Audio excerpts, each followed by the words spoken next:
Am I even in the frame? You need to move your screen, your thing down so that we don't get the top of your head. There you go. Oh, wow, perfect. Gorgeous. All right. Do we have everybody? Hold on just a second here. It's taken a few minutes to get live on YouTube. So is my image centered? Frank? I'm sorry, is my image centered on the screen? Because I got some camera problems. Yes. Okay, thanks. Okay, Commission President Rocky Smith, you may open the meeting whenever you're ready. All right, I want to welcome everyone to the City Commissional Additional Retreat meeting for 2021. It is February 23rd, and we'll do a roll call. Commissioner Denise McGriff. Here. Commissioner Rachel Lyle-Smith. Here. Commissioner Frank O'Donnell. Here. Bless you. And Commission President Rocky Smith. I'm here. All right. So I think we'll review the agenda. Sarah, do you just want to take over at this point, or? Yeah, let's jump right in. Well, welcome back, everybody. I'm excited to work with you guys to bring this home tonight and get your goals set for 2021. So let's jump in. I'm going to share my screen so we can take a look at our agenda for tonight. Okay, so as we talked about in our previous meetings, outcomes, we're building a strong team. We're going to set our goals to direct staff in the city's budget process, enhance the collaborative partnership between staff and commission. I feel like we've done a great job of that so far. And then last, we're really going to focus on this tonight in developing clear goals and an implementation structure that fosters accountability and provides clear timelines and establishes a reporting structure. So that's really our focus for this evening. So to finish all of this work, we are going to do just a quick review of our roles and ground rules that we've been using to guide us through the process. We'll do a quick reorient to the process to remind ourselves where we are, where we've been and where we are.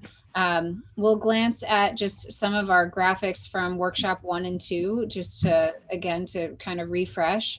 And then we'll jump right into that goal refinement process. And I did some work with staff following our last session to prepare those notes for you for tonight. And I believe you've seen those in advance of this session. So hopefully you've had a second to reflect on them. And so then we'll jump right in and review those and have some discussion around them and see if we need to make some additional edits. Once we have those goals to a good place, we'll do our prioritization exercise. And then the prioritization typically goes pretty fast, but I feel like we've got plenty of time scheduled in there in case we need to have some additional discussion. And then we'll have some discussion around what the plan looks like. So what's that implementation and progress reporting going to consist of? To wrap everything up, we'll have some discussion around the team agreement and do a quick reflection, wrap it up, talk about any next steps, and then make sure that we're done before 9 o'clock, by 9 or before 9. In between there, we will make sure we take a break at 6:55, so you all can look forward to that. Any questions about the agenda and what we've outlined here? Yeah, Commissioner McGriff. So again, back to just Denise is fine. Oh, yep. Thank you. Thank you. So are you talking about the notes that we got previously or something that is new? Katie, can you let me know what was sent out? Sure. So included in the agenda, there was number 1, the rules was included, the rules that we went over and the outcomes. These things were all included in the agenda. And then we also included the goals that were kind of refined, and a draft set of those were included in the agenda packet.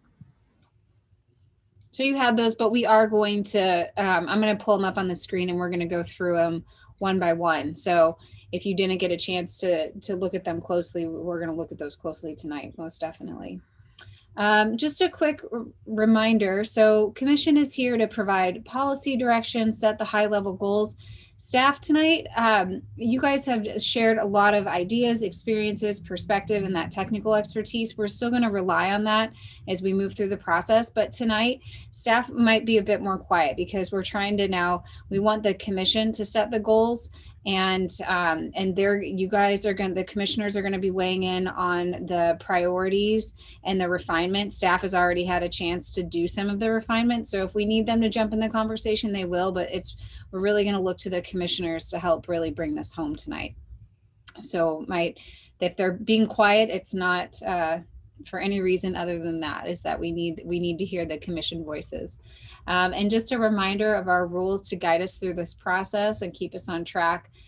Be patient. Let me know if you have any questions about the technology, if you need any assistance. Remember to be active listeners so that I know who wants to speak. Either physically raise a hand or use the hand raise feature on Zoom so I can keep track. Speak up, step back, assume positive intent. It's fine to agree to disagree. And this last ground rule is really going to come in handy tonight because all the goals that we decide on will move forward. I'll be checking in with the commissioners to ensure that there's either a majority of you that want to see the goals and actions move forward or that there's consensus. Otherwise, we'll move things to the parking lot and you guys can pick it up at a future time. All right, that is our agenda overview. Any questions about that?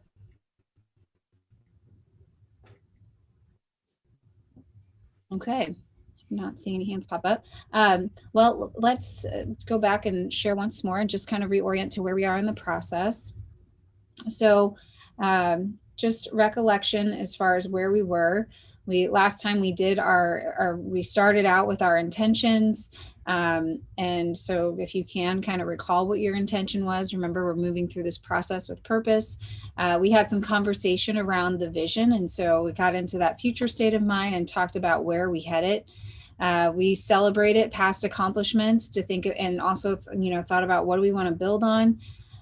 We did a context review and thinking about the challenges that we face, the opportunities, strengths we can leverage, how 2020 has changed the landscape a bit. And that really helped us to kind of get in the mindset of, okay, well, where are we and where are we headed? So then we did, at the last meeting, we gathered up all of those ideas and started sorting them and grouping them.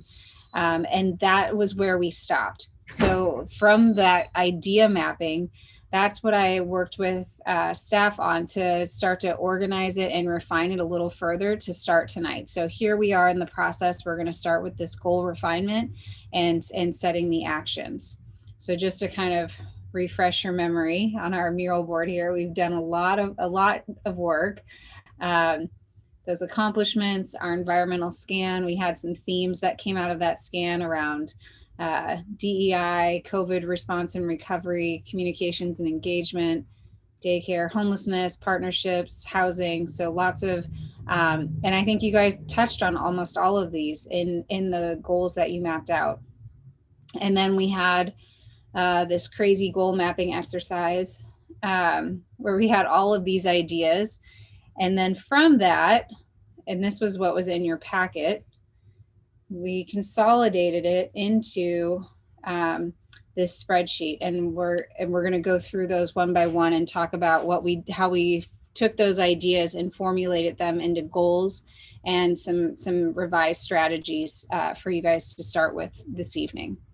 So that's where we are in the process. Any questions about any of that? Okay. Well, let's go ahead and jump in then to our refinement process. I find that this is easier to do pulling up the Excel sheet. So it's just easier to read than it is on the mural board. So let me share that. So what we're going to do for this refinement is we'll go through one by one and talk about, do these revised strategies meet the intent of your conversations around in the idea mapping exercise. And then I'll go through and I'll look to each commissioner to raise your hand if you're in agreement to move it forward, to make sure that we have a majority of the commission that wants to see a particular strategy advance. So this first strategy, we came up with the goal statement of invest in current and future capital needs for safe, sustainable infrastructure and city services. And in this I think this is the largest one out of all of them. So there's the most actions here. So here we had complete the Parks Master Plan and update the system development fees, implement the water rate increases as approved by the commission to fund that water infrastructure, develop a citywide facility master plan, assess the need for broadband infrastructure to improve overall quality of service to the community and review that through a DEI lens, prioritize the implementation of the IT strategic plan, and then also use the DEI framework in reviewing and implementing the plan, complete the analysis to identify deferred maintenance and ongoing asset management costs for parks, and then prioritize projects in the transportation master plan to maximize safety and connectivity. So this is how we revise the strategy. And I just want to check in with the commission now at this point to see if there's anything missing or if we lost the intent from maybe those conversations. Just want to ensure we're on the right track. Any comments or questions on this one?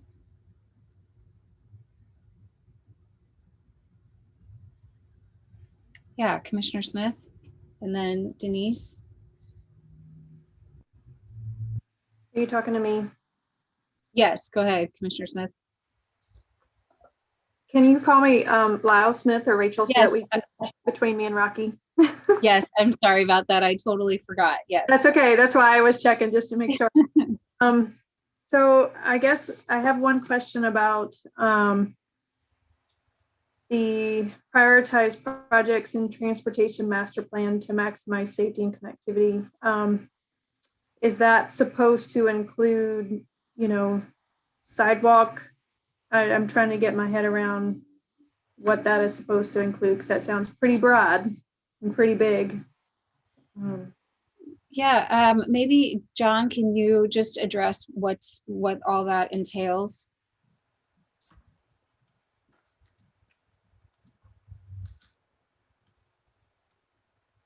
Because I guess, well, John, you're on mute. yeah. Sorry. It sounded to me like a sidewalk connectivity and pedestrian safety and crosswalks with beacons and all that kind of stuff. I'm just not sure that pedestrian safety focus is in here. And if it is, it's kind of, maybe it's hidden in that transportation master plan bullet. Thank you. So I read the same thing that Rachel's talking about in there in terms of, just are we prioritizing the list? Or are we delivering some of these projects? We're just prioritizing. I think what I've heard is, more pedestrian safety oriented projects is a desire. But, got a long list of transportation master plan projects, very long list. And so I was actually interested in seeing some, clarity there. Are we concerned about areas close to schools? Are we, do we want more street connectivity where we're missing street connectivity? We're not going to have enough funding to deliver a lot of these projects. But we need some clarity on this one, I think, for sure. And if it's about pedestrian safety, then that would be good to know. If it's about connectivity, that would be good to know. Because we've got a long list of projects, and we usually try to focus on schools and safer routes to schools when we kind of try to deliver these projects. We also try and combine them with, where it makes sense, where we're doing pavement maintenance projects. So I'd love a little clarity there. I think It's not just me. Sorry, go ahead. I was just going to say, so it's not just me that needs clarity on what this item is meant to be. I'm looking back at the ideas that you guys mapped out and trying to figure out what, if there was there conversation in your small groups about sidewalk safety? I don't remember that one coming up specifically. I'm not seeing it on here. Well, it's not sidewalk safety, it's sidewalk connectivity. It's pedestrian safety and Sorry, pedestrian safety. well, I know we talked about it, but whether or not it made it into some correct yellow circle or whatever, I'm not sure. So can you tell me like what's going to happen with these revised strategies? Because on like 1.2, I don't like the wording. I would completely reword that one. 1.4 and 1.5 don't need the repeat of the DEI lens that's covered in another goal. And, you know, I'm trying to understand can you help clarify for me again? I'm sorry, what our goal, what's going to happen with these revised strategies? Are these projects that the city staff are thinking that they heard or we know that we need to do, or what? Or is project later? Yeah, that's basically, so there's the overarching goal, and then these are the strategies to help advance that goal based on the conversations that were had during our first two sessions. And so we tried to create these actionable items that staff could work on and that could be prioritized and budgeted for. So I think that's where we're at. And the opportunity here in this refinement process is, yeah, if there's wording that's not ringing true, we can make some notes. And I don't want to get into wordsmithing these, but if there's wording that's, you know, causing a little heartburn, we can definitely make note of that and then fix it. And before it comes back to the commission for approval. And that's kind of what we're here tonight to make sure that we do. And also if something's unclear, to get some clarity on it. I'm seeing some other hands. So Commissioner Denise and then Commissioner O'Donnell.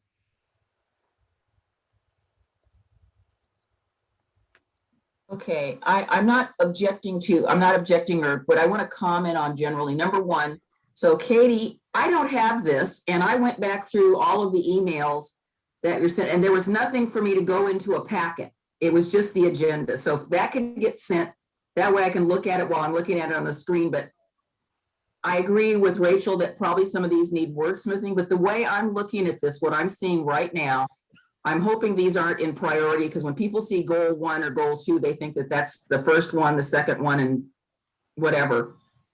What I didn't like about this was that there were goals and then there were a bunch of lists of projects. And what I'm seeing is that the wordings in 1.1 and 1.7 are broader. And then to me, like you're concerned about number 1.7, is that I would think that we could list specific things that we want to have accomplished under that would be the implementation. So if we want sidewalk connectivity, we would say, establish sidewalk connectivity to the elementary schools or whatever it is underneath the 1.7. So you have the broader, you have the goal, then you have the priority, and then you have the implementable actions. To me, that's how my brain is looking at this. So when you have refinement notes, I would put over under 1.7 specifically what we want there, and that would go under that. And maybe this document's going to end up being bigger, but I don't care. But I think this just didn't help me. And when I would give these to people, they would kind of go, So that's kind of how I'm looking at it in terms of, complete the parks master plan. So what do we need to do, to do that under 1.1? Parks master plan. Number 2, 1.2, wording's not great, but we can fix that. That's wordsmithing. So that's kind of how I was looking at this. Maybe I'm looking at this all wrong. So let me reply to that, and then let's hear from Commissioner O'Donnell. So on that point, I think, I guess the best practice is if once you get into the implementation piece, I see that as being staff's role. And I mean, you certainly can get more down into the detail, but again, the commission's role is more to set the policy. And so you're telling staff what you want, and then letting them figure out how to implement that. So that's what they come back to you with in the budget as far as resource allocation, and then in staff reports as to what the approach is going to be for implementation. So I guess in my experience and how I do this with other cities, we typically don't get into that level of detail. Not saying that you can't, these are your goals, and we can, we can do it how the commission wants to do it. But I think we'll need some clear direction on that, because we've kind of been marching more towards this process of, keeping it higher level and letting staff work through the details of the implementation piece. Refinement notes, that column is really to capture any changes you want to see, or if there's comments just of like to give staff additional clarity. We can always put those notes in there to make sure that it's clear what the commission's intent is.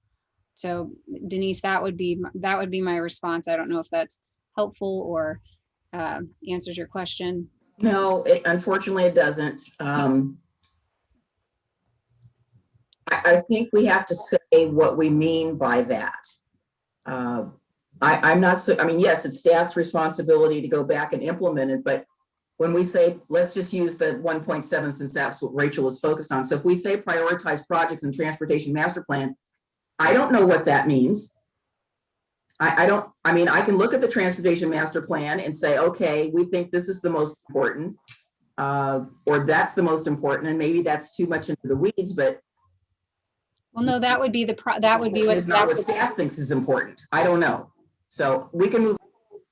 Okay. Well, what in my mind, what would come back is the transportation master plan with some sort of exercise to prioritize those projects if they haven't been. And if pedestrian safety is at the top, the commission would weigh in on that and say, we're prioritizing these projects to emphasize pedestrian safety. All right, let's hear from Commissioner O'Donnell. I agree with both previously spoken commissioners. Also, I did not get a packet. I just got the Zoom meeting. I also feel that the wording needs to be more specific.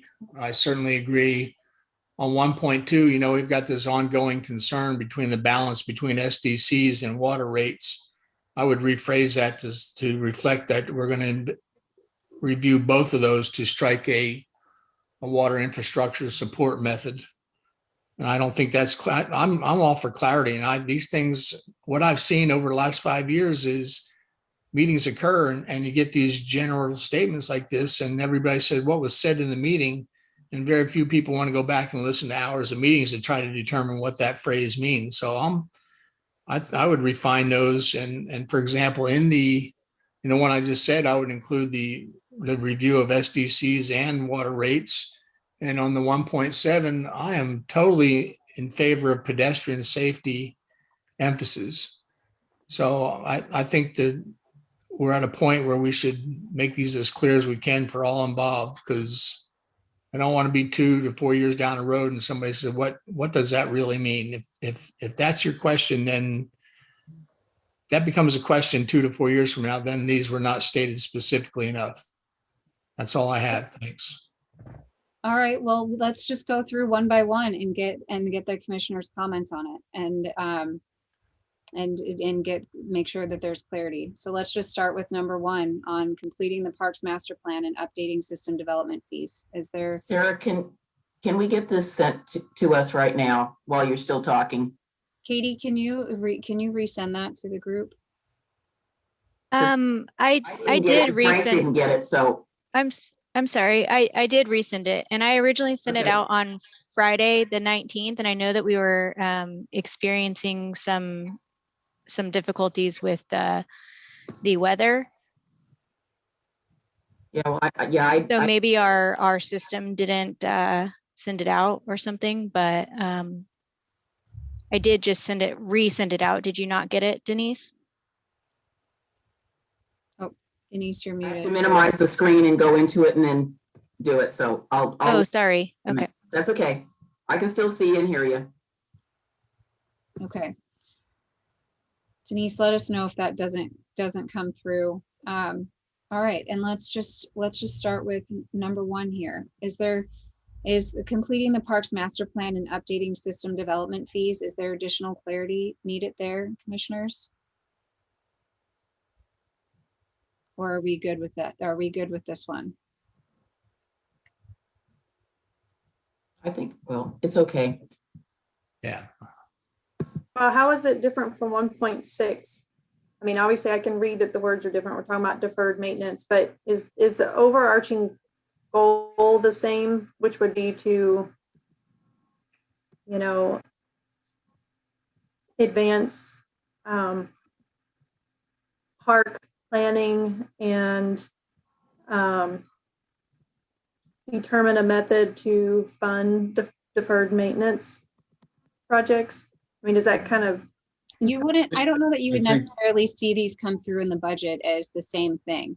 So again, you guys are kind of wavering back and forth whether you want it to be, that would be a more general statement versus I feel like this is much more specific. Parks Master Plan is a specific project that you would see in the budget come through, and it's, and as well as, and then it usually typically ties to system development fees based on whatever you put in your overall park master plan. The deferred maintenance piece and ongoing asset management costs, that was something really specific you guys talked about both in your interviews and in your discussions. And that's more related to how are you going to pay for what you have and what you build over the long term. And so the way you guys had the discussion around it, it felt like two separate things, which is why you're seeing it show up as two separate actions. I don't know, Tony, if you want to weigh in on this a little bit. Yeah, I think they are different, and I think not to reiterate what Sarah said, but the master plan is really looking at how do we build those future parks to meet the needs of our growth over the next 20 years. And then there's going to be a cost associated with those parks, which gets reflected in the system development charges. So we have not updated our system development charges in several years. So that's similar to what we're doing with the water SDCs or the sewer SDCs versus the deferred maintenance and ongoing asset management cost was, once we've got it constructed, we can't spend SDCs on those operations, maintenance, upkeep of those facilities. So how do we do that? We had this discussion several months back about, the ongoing deferred maintenance costs of our existing facilities and how do we want to pay for those? Is it continue to allocate general fund? Is it to look at a general obligation bond? Is it to look at a levy? Does it look at a parks maintenance utility fee? So they are a little bit different in what their product result is. I understand that they're different. I guess I'm right where Sarah's at, is I'm trying to figure out if we're identifying, is that what we're doing right now? We're identifying specific projects that we want staff to do in the next biennium? Or are we at a little bit higher level? Like I thought the goals would be a little bit higher level, and then staff would come up with a work plan with proposed projects that we would then kind of weigh and help prioritize if they needed to Okay, prioritize. and that's Like, this what- feels like we're identifying projects. That's what we're doing. We are the overall goal that you guys talked about. So this, and I numbered the goals, getting back to Denise's point, so that we could easily refer to them. The numbers are gonna change based on how you guys prioritize them. We can't get to the prioritization piece until we're clear on what the language is. So the overall goal is to invest in current and future capital needs for safe, sustainable infrastructure and city services. That's the goal. These are the strategies that are going to help you get there. So this is what's ultimately going to end up in staff's work plan. And so we use the details of the discussion that you guys talked about in order to develop these strategies. These are strategies to help advance the goal. And we can change the wording around however you'd like, but we tried to come up with a succinct list of goals for 2 years, which there's 8 of them. And then there's strategies under each goal to help give clear direction to staff as far as how this is going to move it forward. So that's where and then the next step of this is to prioritize these so that staff can put some budgets together and actually finish the work plan, is to understand what's going to happen in the first year and what's going to happen in the second year of your budget, and to be able to figure out how capacity and everything else aligns with that. So that's, I don't know how else to say it, or maybe it's just, I don't know if I've missed something, or I think some of them are specific just because I'm on screen. all you can do, if we're going to update the parks master plan, that's what the project is. I mean, there's a lot that goes into doing that. But if that's what we want to accomplish, then that is very specific versus, I think some of these, implementation of the IT strategic plan, that's a big document. There's lots in there that's going to come through during the budget process. I think we heard through that adoption, prioritizing security and redundancy, so I'm not sure it's, I think we're going to get some that are specific just because of the nature of the product, and some that are a little more vague and completing a DEI for the city. I think those are two different, we know different information and about each of those things. So I think some of them tend to be a little more specific. Commissioner O'Donnell? I can certainly understand why people would link 1.7 and 1.2. To me, that is almost the total package we read following the analysis of parks deferred maintenance, complete a parks master plan and update system development charges. I'm not sure what we can do on the parks master plan till we determine what we have to do to even make the current parks serviceable. But if you want to keep them separate, that's fine. But there's a sequence of events that I think needs to happen. And one is complete the parks analysis and deferred maintenance, and then do the parks master plan. That's all I've got to say. Okay. Any other support for combining these two or keeping them separate? Commissioner Smith, we haven't heard from you on this. Well, I agreed with most of the comments before, but I think those two pieces are separate. But I'm good with all the goals listed there. All the strategies, I mean. All right. Yes, Commissioner Lyle Smith. So are you still going through one by one, or? Well, if we're ready, if I can just see a show of hands, if we're good with the first one, then we can move on to the next one, the 1.2. Okay. Is everybody okay with how 1.1 is written? And support it? Does the commission support it? If you could just put a hand up, or if you can use your cards, the thumbs up.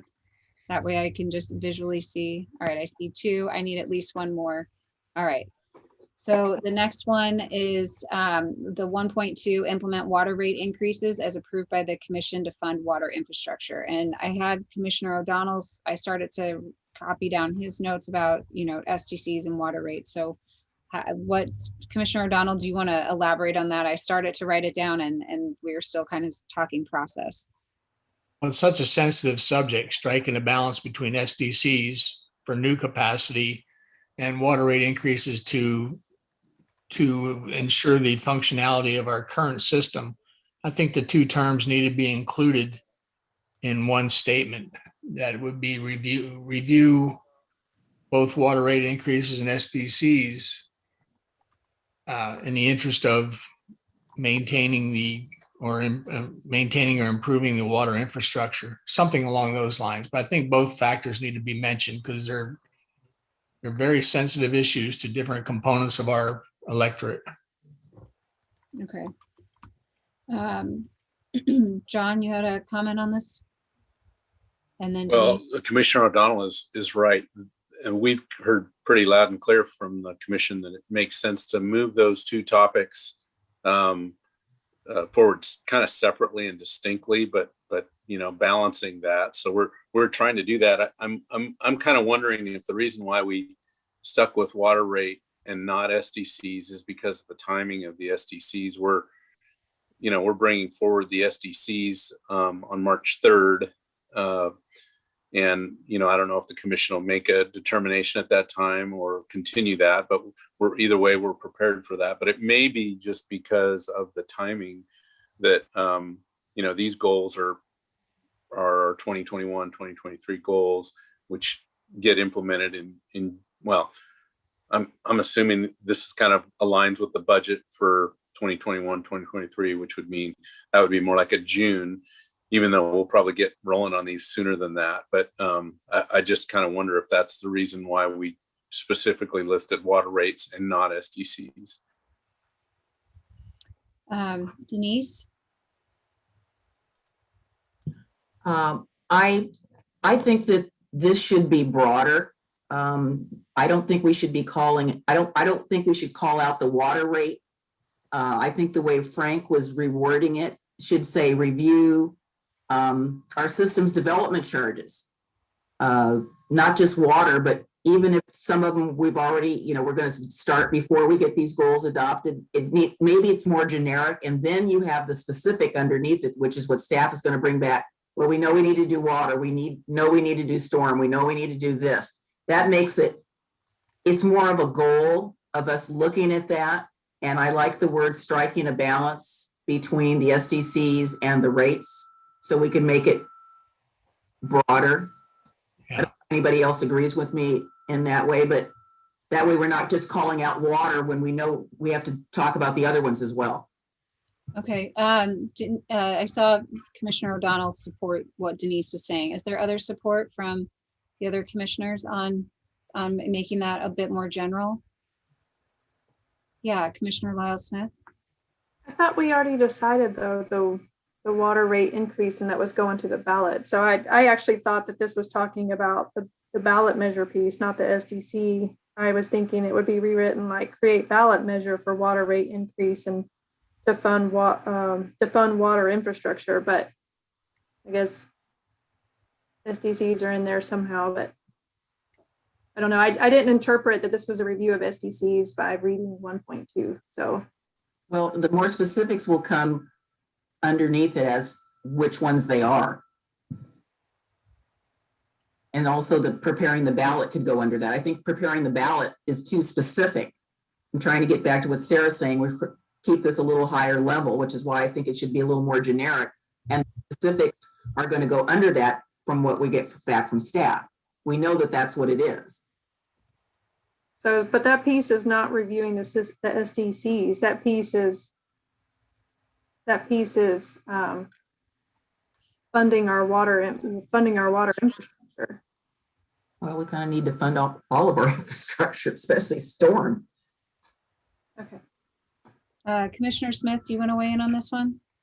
I feel like we've heard from everybody now, and I'm just going to go through one by one so we make sure we're getting to a place that feels like there's some group agreement.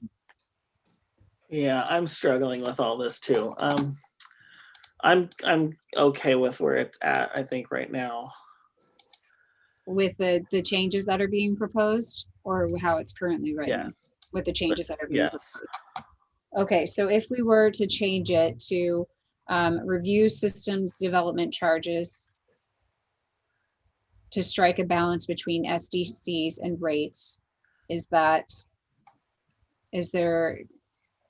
support from the rest of the commission to see that language?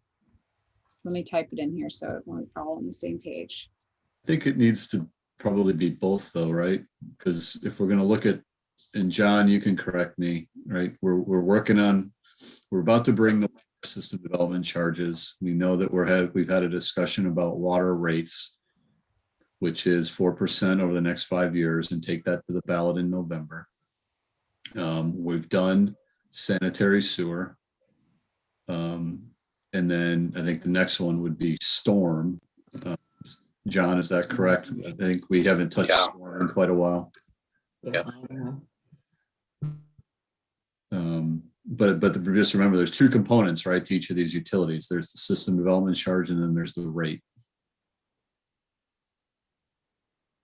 So Tony, am I missing something in the proposal? Well, I think I just want to be clear that when we're reviewing it, we're probably not just going to look at just reviewing this SDCs, because we also have to look at the rate component as well.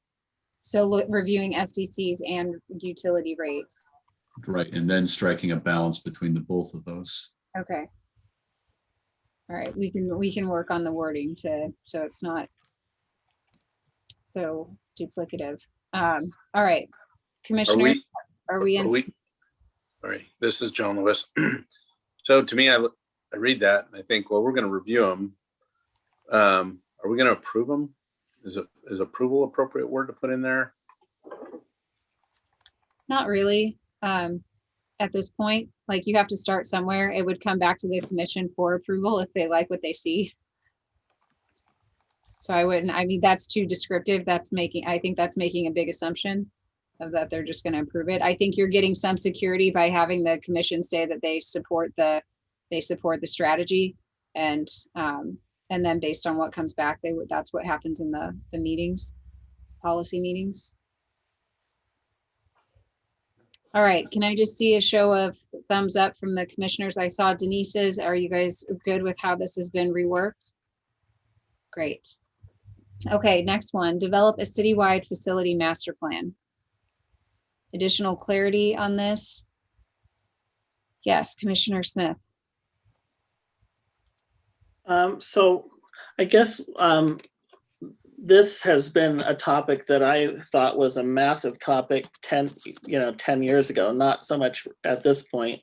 So I guess what I'm wondering is, it just within goal 1, we have some pretty hefty lifts there. I think I'm kind of just wondering what the dialogue was about the facilities master plan. Clearly, we have some visioning to do for 10 years out, 20 years out in terms of the future of City Hall and things like that. But, I think that's not coming in the next 5 years. And, all of our other facilities, we've pretty much, have planned out. So I guess I want clarification on that, because I'm thinking, if really this comes down to just kind of strategizing the civic center up at the police station and a future City Hall, then I'm not sure that this comes to the level of a real priority in the next year or two. Okay. Denise? Well, to quote one of my favorite characters, as you are aware, this was a big one for me. Even though we have been moving forward on a piecemeal basis with facilities, I think it needs to be consolidated into one sort of plan or document. Some of that will happen with the approval that we just did with the parks and city facilities update. But I still think that this is something that we still need to look at. And I think it's already underway. I think I just wanted it memorialized that we do have facilities. We do need to be looking at them. And the broader implication is what you just said. Do we want to talk about in the future about a civic center? Well, this will be the basis for getting to that discussion, because we'll have a document that consolidates all of our facilities, what's going on with them, the good, bad, and the ugly, what we need. That's why I think it needs to stay there. Oh, I need it. It's okay. I should have told you. All right. Other commissioners want to weigh in on this one? Are we ready to do a show of hands for those that support it? Again, some of these, we'll go through this exercise, and sometimes there's not a majority support. So something gets moved off the list and is put in the parking lot for future discussion. Commissioner O'Donnell? So I'm supportive of Denise's position, simply because there's going to be a list of projects. Some will be near term, some will be far term. There's nothing wrong with listing them all. I mean, for example, we've got our police station built. There's going to be some movement there. And we've got our public works facility under construction, and that impacts what we do with our parks department facility. So those are near term. Then long term are these other projects they're talking about. So I'm fine with leaving it just the way it is. I think it encapsulates what we need. Thanks. Okay. Commissioner Lyle Smith. Thank you. I thought this was a goal that we had for this biennium as well. And I think it was one that just didn't get done for a variety of reasons. I'm not trying to be critical, but I was pretty sure we thought we needed it this biennium with all the moving pieces. And so I'm willing to support it. I think if it came down to prioritizing it and staff came back and said, we were having to prioritize projects within this one particular goal, I could move it to a lower priority, but anyway, I just would have swore it was on the current biennium list of things to do. Okay, yeah, Denise? Just so happens, Miss Rachel, I have it in front of me. And it says goal 2, address critical facilities / operation needs. First bullet is citywide facility planning. Develop a long-term strategy for city facilities, including blah, blah, blah. Conduct public outreach, facilities plan. Then it goes into parks deferred maintenance. So yeah, we didn't quite get to it. Okay, so can I just see show of hands, those in support for this? All right, we'll keep it on. Assess the need, the next one here, assess the need for broadband infrastructure to improve overall quality of service to the community. And then again, there was a lot of conversation about review this through a DEI lens. So we put that in as an addition, just to make sure it was clear that that was part of the conversation. All right, I saw Denise's hand go up and I saw a no from Commissioner Lyle Smith. So we'll see where we land on this one. All right, Denise, go ahead. Yeah, I want to recommend that we take out the wording that says review this through a DEI lens, because even though it's not goal number 1, which I intend to make it, goal number 8 is going to cover all of these things that we're talking about. They're all going to be reviewed through the DEI lens. So I don't think we need that sentence in there. Okay. And I think it's someplace else on this school list too. So we don't really need to say that, because we're going to say it in another place. Okay, I see where you're, yes. Okay, other comments on this one before we talk about level of support? Okay, can I see, oh yes, Commissioner Lyle Smith and then Commissioner O'Donnell. I guess I figure I should say why I was holding up the no card.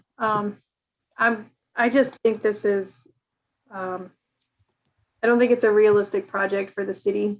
I don't think we're going to tackle broadband. It's a statewide initiative. It just seems unrealistic. So that's why I'm not supporting it. Okay, Commissioner O'Donnell. Yeah, I'm not excited about just limiting it to broadband. I mean, for me, it would be more assess the need for communications, infrastructure, improvement, both equipment and process. I'm thinking in terms of this last event we had last week, our communication system failed miserably, whether it be internet or phone or whatever. So I think we need to harden this site. We need to do something to make us more bulletproof in the future. And I don't think limiting it to just broadband that's so narrow. It really doesn't address what we need. Improving our overall communications infrastructure is, I think, an admirable goal. Denise. Yeah, I want to agree with my fellow commissioner and make it broader. And I don't see this as a we're going to do it. It says we're going to assess it. So once we assess it, we then can come back, if it's done within this biennium, to determine whether there's a project there. I don't think this is telling us to do a project. I think this is saying, let's take a look at it. And I don't have any problem with us taking a look at it. Once we find out what it is, then that's a different conversation. But I agree with Frank.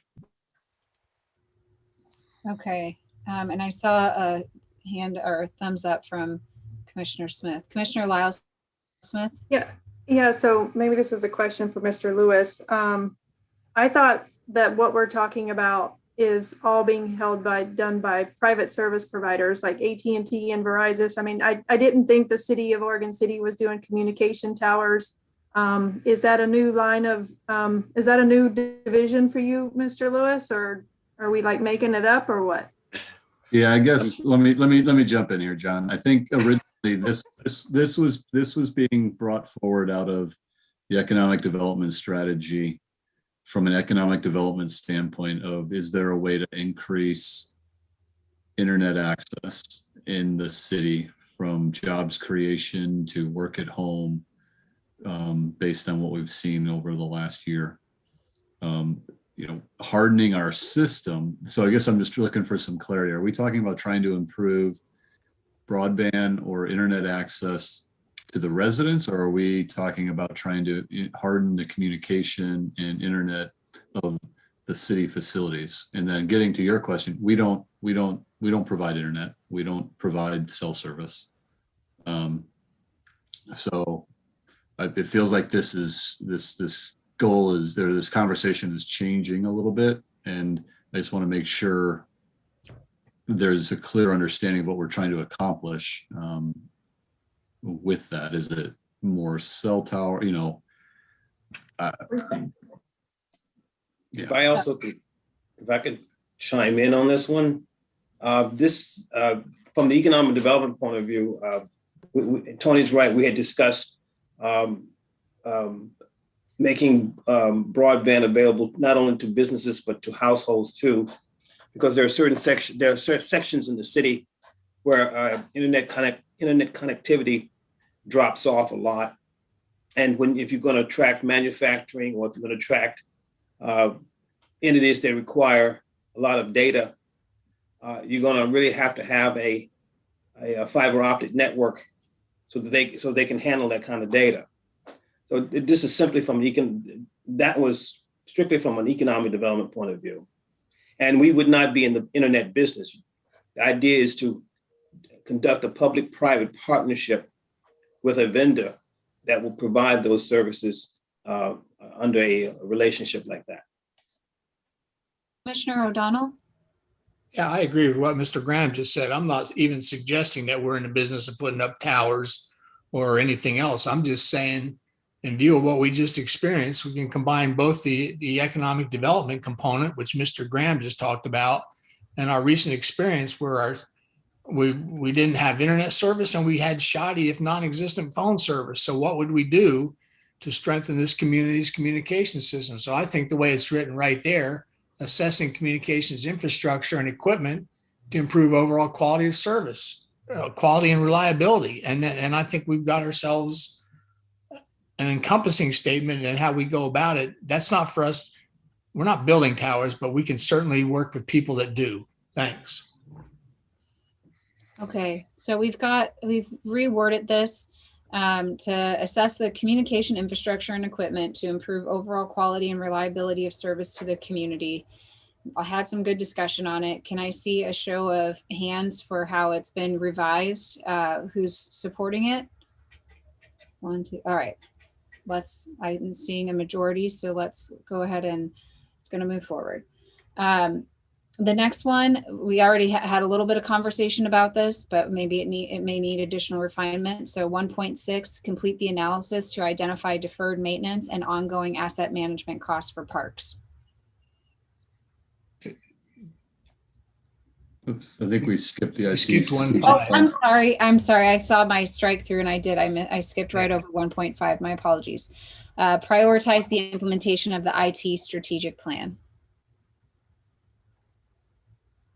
Any questions or refinement on this one?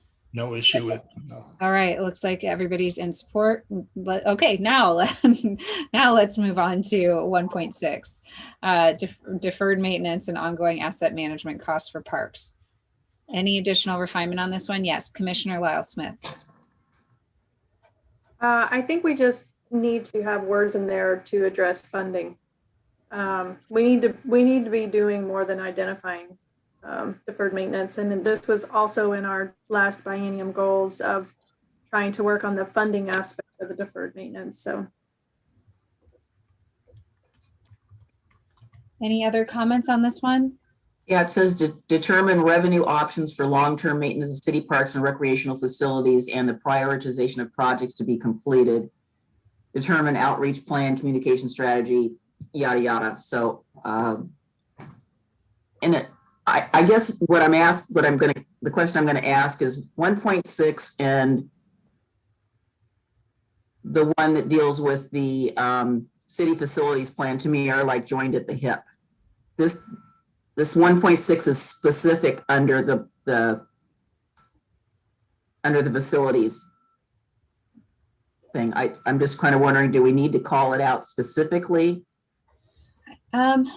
again, I'm having the recollection, we just had so much conversation, and I think it shined through in your interviews a lot. And I wasn't in all of the small group conversations, but you guys seemed to have some concerns around the backlog of park maintenance. And so I think that's why it ended up here as a separate item. Because it Okay, just, I'm okay. I just, to okay, me, it falls under the citywide facilities master plan. I think there's an additional component in that we know that we have a deferred maintenance funding issue because, you know, parks are primarily out of general fund. It's a specific, I guess when I, you know, I guess we can make the facilities master plan as detailed as we wanted, but, you know, I think that was more looking at the utilization of facilities to meet the needs of staffing as the community continues to grow. And what do we do with the assets, properties that we own versus we're getting into specifically how do we want to try to pay for these improvements that we need in the park system itself. So I understand what you're saying. I think, you know, when I think about those will probably look different in the products that are created. Denise, did you have a? Yeah, I said, well, maybe then what needs to happen, and that this is just maybe too far in the weeds, so maybe we just need to be reoriented on this strategy. So that 1.1, 1.3, and 1.6 are like consecutive from each other, something like that, so that, you know, we're not talking about parks up here and parks down there. And that's a reorganization thing. It just, to me, it makes it clear if they're grouped. They seem to be grouped together. Yeah, it's all going to get regrouped at once you guys prioritize. So I'm good. But in the final document, we'll make sure that there's some clarity around that and it's not confusing. Commissioner O'Donnell? Yeah, I like 1.6 as a standalone item simply because it's such a big ticket item and it's been hanging over our heads forever. But I certainly agree with Commissioner Denise McGriff on about there's a sequence involved here, and I like the way that we reorder them, and that this is actually almost like number one, and then the others will fall. So I'm fine with it as written. I just would resequence them as you've already said. Thanks. I think you guys are really going to like this prioritization process. You're going to see everything resequence as you indicate how you want to prioritize them. So I think you'll enjoy the next step. I promise we're getting there. So just bear with me through the process, and you will see the reordering here soon. All right, then we're down to our last one. All right, is everybody good then with how this has been rewritten to add that funding piece? Okay, all right, I'm seeing enough thumbs up there. Okay, then our last one on this goal area is prioritizing the projects in the transportation master plan to maximize safety and connectivity. And I heard from earlier conversation, maybe there needs to be some additional wording in there around maybe it's pedestrian safety. So if we could just get some clarity from the commissioners on that would be helpful. Yeah, Commissioner Lyle Smith. Well, when I made that comment, I was struggling with listing specific projects. I mean, the scale of these things in this list are not equal, so I was struggling with that. But we can leave it as is, and knowing that it's going to be more prioritized with specific projects. Okay. I think there's road safety things too that are going to come up. I was just wondering earlier where that piece fit in the larger equation. So. Okay. Any other questions or comments on this one? All right. Thumbs up to move it forward or not? Okay, good. Okay, on to the next one. So we had a lot of conversation around engagement. And so the overarching goal was to improve the city's engagement efforts to reach the broader Oregon City community and inform the policy process. And you guys had lots of different ideas about that, but we kind of summed it up into the city needs an engagement strategy to enhance two-way engagement and communication, build new relationships in the community, enhance the city's use of online engagement, and then gather engagement data to track progress. Thanks, Denise. I see your card. So we kind of summarized all of that conversation in the development of this overarching engagement strategy to address those things, and coming up with basically a game plan, kind of a strategic plan for your engagement. So that's where all of that conversation landed. And so I'm just want to see what the commission's reaction to that is, if that encompasses what you were imagining, if it needs clarity. Comments?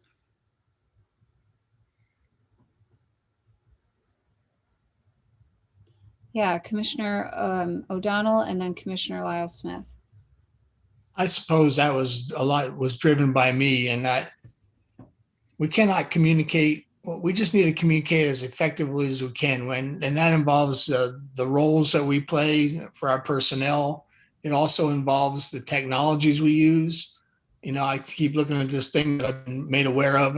I think we should do a total review of how we communicate with our citizens. And I mean, I've even become aware of something called the savvy citizen, and I keep thinking about communications breakdown recently. And even you take, for example, Katie thought she sent out the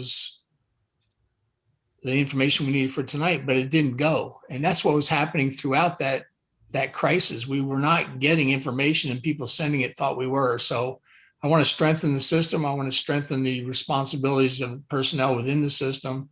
I can live with it the way it's written, and maybe include a reference to maximizing use of technologies, but I'm fine with it. Thanks. Commissioner Lyle Smith. Yes, so the only comment I would have, and maybe this is probably maybe more for staff, is I'm hoping that this would include a website refresh and overhaul. We heard that when talking about the IT strategic plan.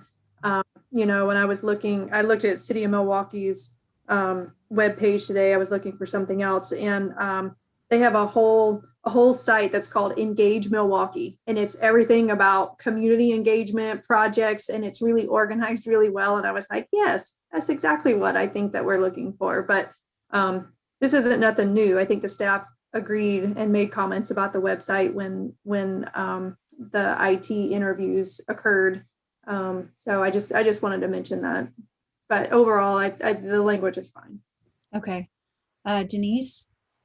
I don't like the word develop because I think we do have, I mean, I wouldn't cross it out just yet. The reason I don't is because we do have some engagement strategy at this time, and I would like to see it would be worded to refine and improve, because we have CIC engagement, we have communication engagement. We just need to take what we have and build on that and make it better. And I also like the Engage Milwaukee, and I think it's a capital E. That's what I liked, was Engage was real big, you know, Engage all caps and then Milwaukee. And I thought, yeah, that's pretty awesome. I really like that. Again, I don't want, this sounds like we don't have anything, and we do. And I want to give credit where credit's due and say it can always be better. So that's my comment on the wording. Okay. Any other comments on this one? Show of support. Oh, yes, Commissioner Smith. I know that the dialogue that we had in our groups also talked a lot about neighborhood engagement and bringing back individual neighborhoods. Is that part of this as well? I mean, that's underneath this umbrella. It certainly could look at that, and we can put it in the notes as just, you know, to make sure staff's clear on the direction. Yeah, adding and bringing back neighborhood associations and engagement. Okay.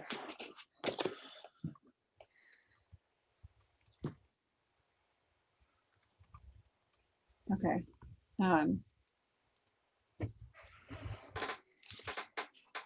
All right, so show of support then for how this has been rewritten. Okay, great. The next one in this third goal area, so the overarching goal is to support improvements and partnerships that contribute to our hometown feel and showcase Oregon City's unique community identity. And so we had four actions or 4 strategies in here that you guys had some discussion around. And again, we can just see where the level of support is for each of these. And we'll just start with the first one. Commissioner Smith? So I wanted to comment on the first one. Commissioner Lyle Smith did mention at our meeting that she thought there was a plan for the carousel. There is a plan for the carousel. I did do some research. So right now the plan is that the Jansen Beach Carousel will probably at some point be part of the Portland Diamond Project, which is the new baseball complex that the Portland wants to build. So I think it should be on our radar because, you know, as long as I've lived here, they've been talking about a baseball project. So I think, you know, this maybe doesn't keep the Jansen Beach Carousel like as a priority on a radar, but I think we should reach out to at least at a minimum, reach out to Restore Oregon to say that, you know, Oregon City might be a backup plan in the future if something doesn't come through with that. I just think we need to keep these kind of things on our radar. Anything, and I think this is a as much as we talk about identity in Oregon City, that you know, we need to be proactive and keep an eye out on things that connect to Oregon City's heritage and culture and its story and its identity, that if we see these kind of things, that we are able to kind of, you know, act quickly to, because I heard about this 2 years ago, or I heard about this at the Ermatinger Awards for the restoration of the Ermatinger House. And then somehow this slipped out of our hands because there was a period of at least a year or two where Restore Oregon had absolutely no interest in the Jansen Beach Carousel. And we could have easily stepped up to try and advocate for that. So I don't want to lose these opportunities in the future. And I think we need to be proactive on those, especially if it connects to this big identity that we want to have. So I think it should at least be on a radar. And I'll leave it at that, but I don't think it's necessarily a priority if it's already earmarked for another project. But Okay, thanks, Commissioner Smith. I don't know who was first, so Denise, just gonna go in the order you're showing up on mine. Actually, my colleague, Frank O'Donnell's hand was up before mine. Okay, Commissioner O'Donnell, go ahead, and then Denise will chime in after you. That's gracious of you, Denise, but not necessary. I would simply say I agree with everything Commissioner Rocky Smith said. The history of baseball in Portland, Oregon is an interesting one, more prone to failure than success. And I worked for a very successful company, and their motto was get in line and stay in line. So let's stay in line for this thing because we very well may end up getting it. Thanks. All right, Denise. Well, I will say, Mr. O'Donnell, that was very eloquent on your part and succinct. I noticed that at least two of the things on here dealt with the arts, which I do not have any objection to, and I support reactivating the Arts Commission. What I don't see on here is number 1, on 3.2, the word tribes should be capitalized because we're talking about specific tribes. But what I don't see here is any mention of the partnerships that we could continue to engage to contribute to the hometown feel. And let me put on my toot my horn hat here. We need to add in not only our museum community, but we need to add in our downtown association.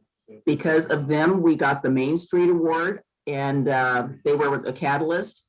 So those partnerships are important, and they could include the county, they could include the museum community, they could include Clackamas County Heritage Council, which is also working with a lot of the museums.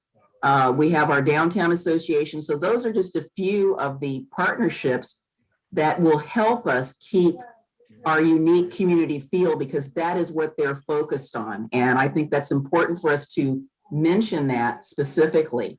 And it's also important for us to make sure that we maintain good relationships with the statewide Main Street program, which is part of our charm, you know. Oregon, and matter of fact, they're actually talking about bringing back the program, Oregon City is Charming, which I think we are charming. Okay. Thanks, Denise. Commissioner Smith.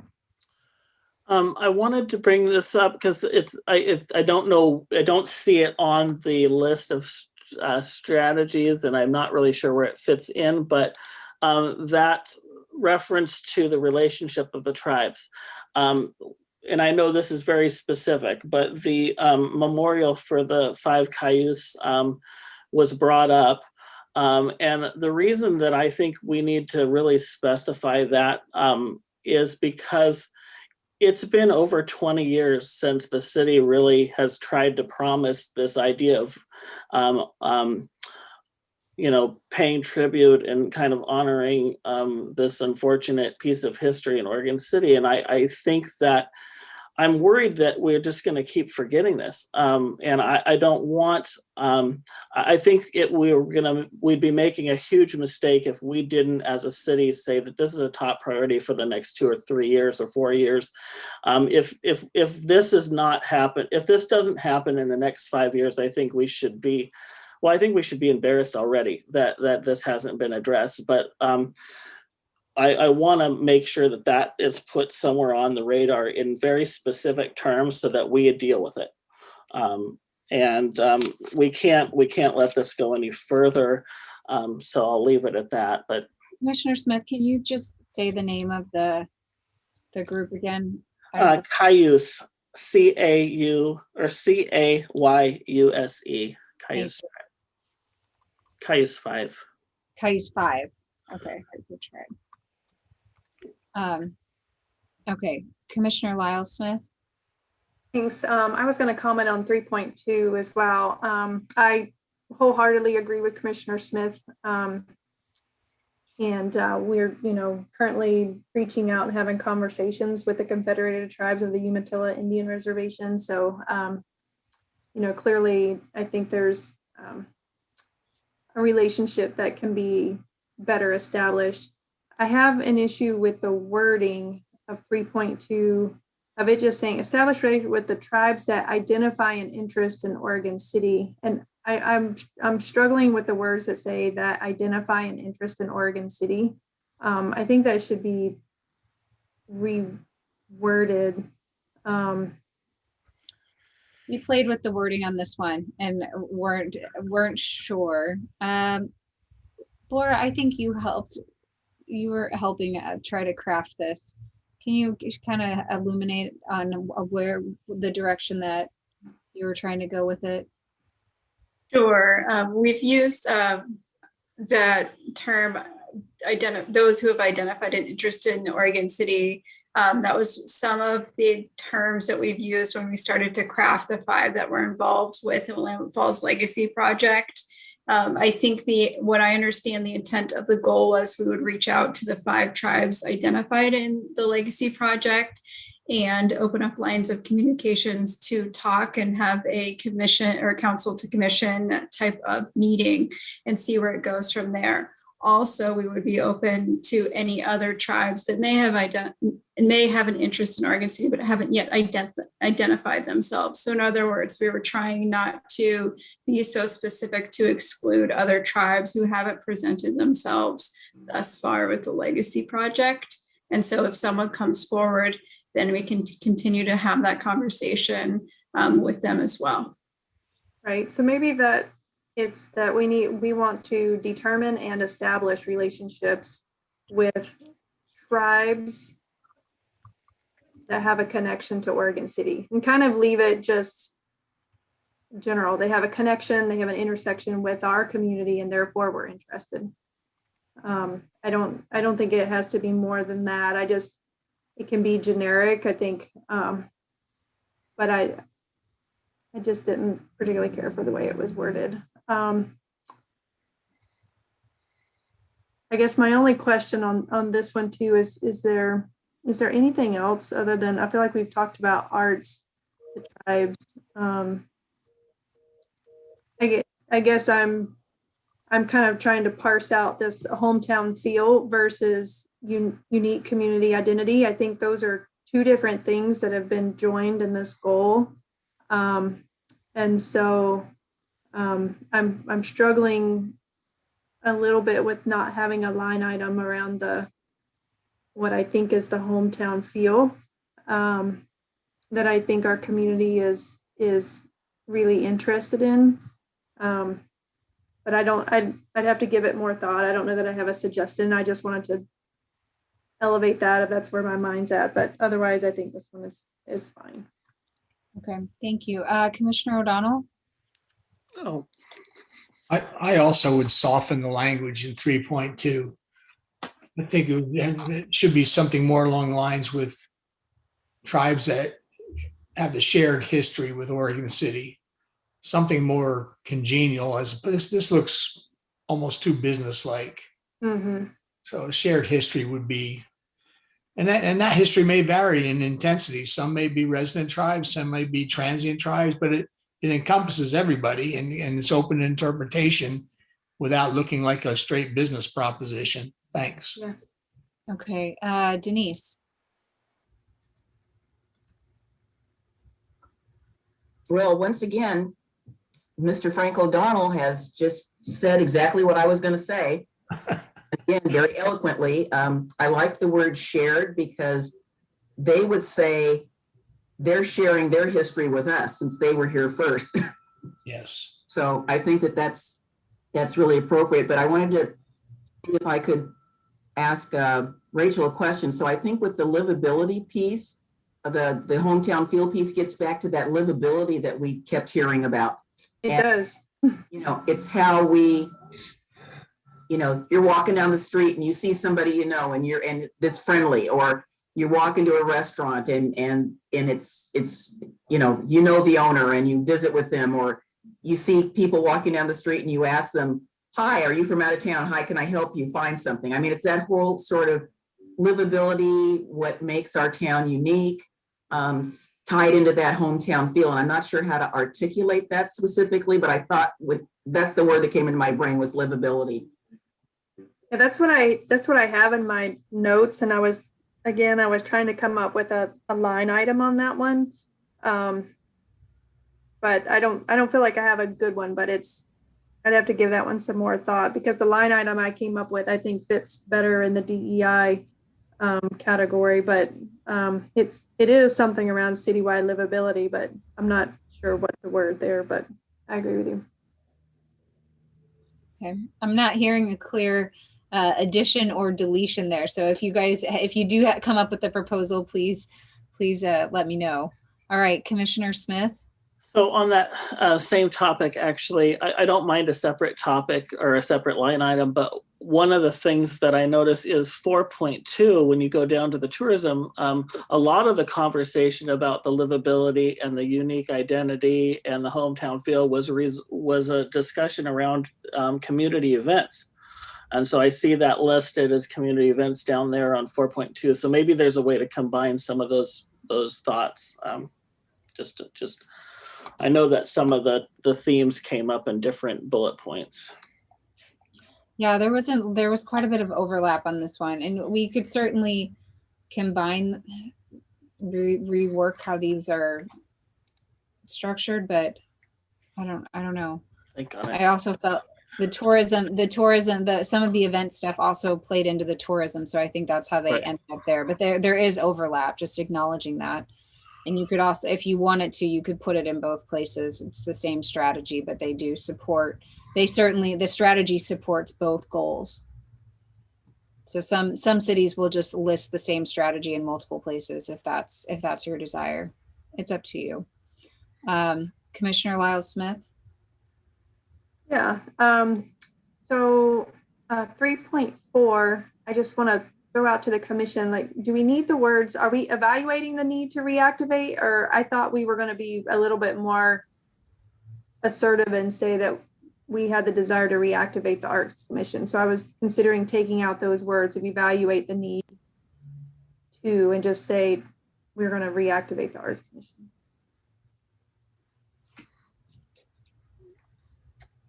Is there a clear direction on that? Okay, I'm seeing everybody putting their hands up. Staff, any questions on that one? No, it's pretty clear. I've always understood it that the Arts Commission would be brought back. Okay. Strike that.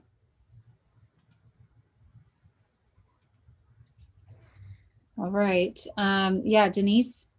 Yeah, just one more thing I wanted to add to this section is that there's a lot of discussion in here about, which I think more goes into the one about tourism. So using art to attract and engage more visitors.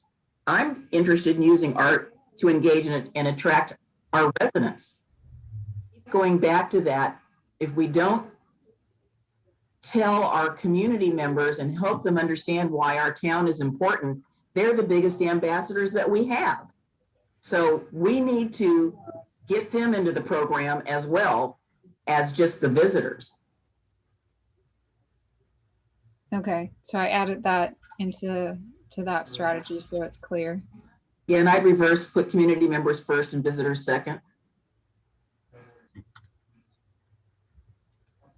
I have a question, just a clarification, because I'm for 3.3. Arts treasure trove is specifically called out. Was that intended, or because there are a lot of other things that can be done to engage and attract community members? Yeah, this was one I initially had some confusion on. And then I think when we talked about this with staff, I felt like it was clear, but maybe Not clear to treasure me. trove was listed as something completely separate when you guys were doing the idea mapping, and I wasn't sure what it was. And then when we had the conversation, you said, well, that's what the purpose of the treasure trove is, and it's part of the tourism strategic plan. So then that's how this idea got merged together. So Yeah, to be honest, I'm not sure what makes the most sense. I'm kind of looking to the group to tell me. Because there were I'd like to 5 make I'm sorry, go ahead.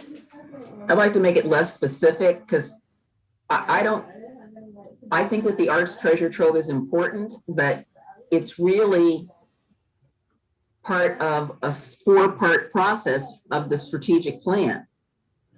And all of those are important. So I'm not sure about calling the one, unless we're going to call them all out, but then we're already identifying the strategic plan within this. Okay. Is everybody okay with the way this has been reworded? Well, it's sort of just, yeah, okay, you got a period there, all right. Let's take out that piece. I think the intent's still there without being too prescriptive in the strategy. Part of what is still missing a little bit is, we're talking about supporting improvements and partnerships. So there's obviously more improvements could be labeled or supported that would contribute to our hometown feel. And I don't think it's in there. And I'd have to sit here and think like Rachel's doing, think about that other one, think about what else could be added to that. So. Okay. Well, again, I think you guys want to balance. It's a balance, a delicate balance of resources and capacity and all of that thing. So when we think about adding more, just know that at the end of the day, you'll have to balance this when you get into your budget process. So what I'm hearing is we can remove the first one. We reworded the second one, slightly reworded that third one. Got a little more specific on the fourth one there, and then are adding something around something to the effect of enhancing partnerships with some of these groups and potentially others. Are we feeling like we're getting to a good place with this one?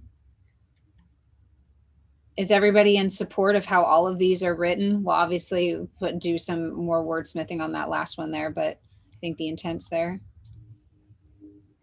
All right. I'm seeing a majority of thumbs up. Yes, Commissioner Lyle Smith. Oh, I've been mulling around that whole livability one, and the only thing I could, because I agree with Commissioner Smith about the community events, and I thought about that earlier too. I'm wondering if we could add one that says like promote community events and activities that enhance the hometown feel, and kind of just leave it as a general strategy. But that's kind of what it's kind of a blending of that community events.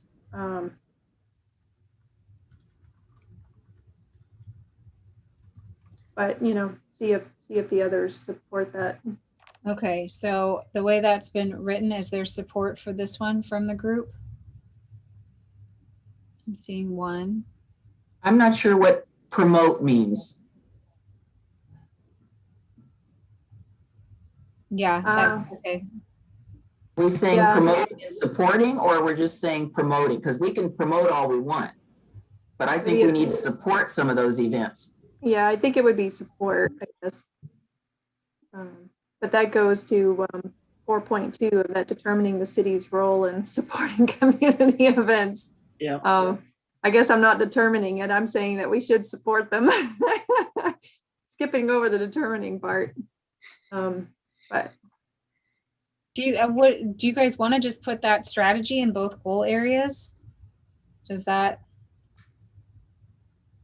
again, it does support, sure. it does support both areas, and maybe that's just the solution here, so that you're not creating more things for staff to track. It's the same strategy, and that way it's easier for them to report progress. It supports both goals. All right, I'm seeing 2 thumbs up, 3. Okay, let's just put that in both places.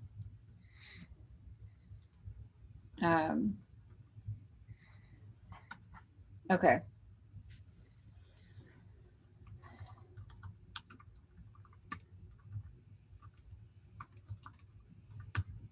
All right. All right, moving down to our next one then. Is everybody doing okay? When were we? I don't think It's break time. Is it break time? I'm trying now to remember what time we said we were going to do a break. Where'd it go? Let's see, break at 6:55. Oh yeah, we were just passing it. So you guys want to do a 10-minute break? 10 minutes? Okay. Let's come, so 6:58, let's come back at 7:08. A quick note, Katie, I found the email. There's nothing that's linked to it, but it went into the spam box. Oh, okay, thank you. So it somehow or another it got corrupted in some way and decided that it didn't like our system when you sent it on Friday. So, but there's nothing attached to it. It's just from you, and it says this could be spam. Oh, I didn't specifically attach her item. No, but there's no links in the email. Oh, weird. Huh. Yeah, so you said when you sent it, we were having disruptions in the system. So I think that's probably something that it did. Yeah, well, I sent a message to IT to look into it because I actually sent it to more than just you. I sent it actually citywide. So I want to make sure that people got it. Okay, all right, just thought you'd want to know because I just checked.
All right. Hopefully folks are making their way back.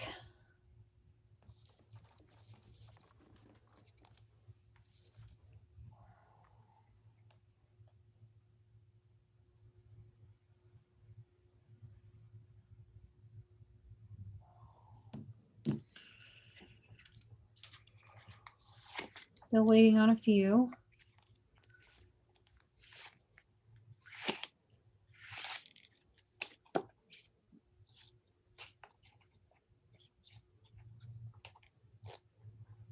All right.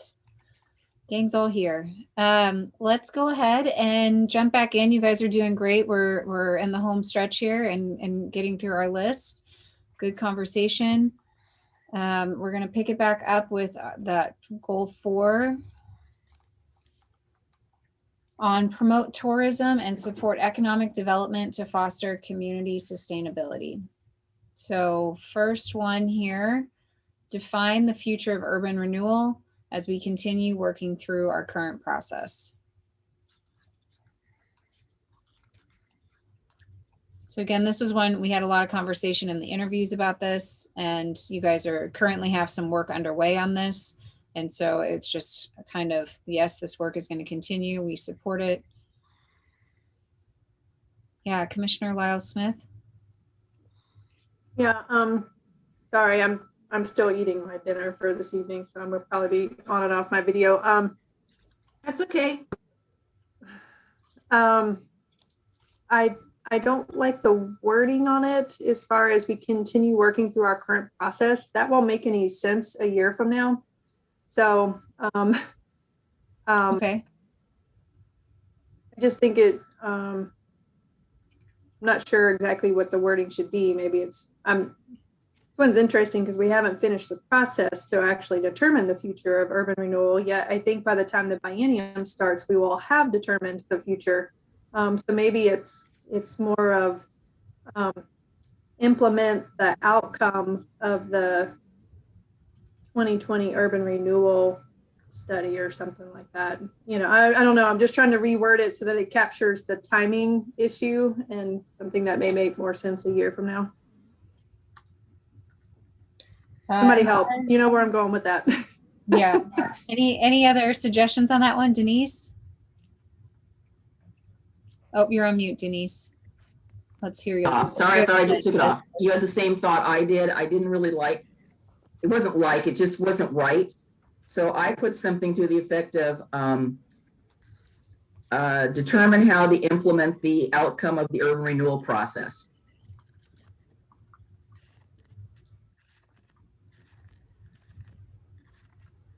How about determine implementation of the 2020 urban renewal process? Or study, yeah, basically, study. yes. Yeah. The urban renewal study. Does that feel more accurate? Oops. Does not want to cooperate here. Yes, did we get it? Thumbs up. Okay, I saw 3. Let's see, then the next one here, determine the city's role in supporting community events and other amenities that support tourism. So this supports goal 3 and 4. Are we good with how this is? Right, we were good with it in the last one, so I'm assuming we're still good with it. Okay. 4.3, support tourism by facilitating networking opportunities with tourism businesses and providers to create more experiences in Oregon City. Is this clear? Is this what you expected? Does the commission support this one?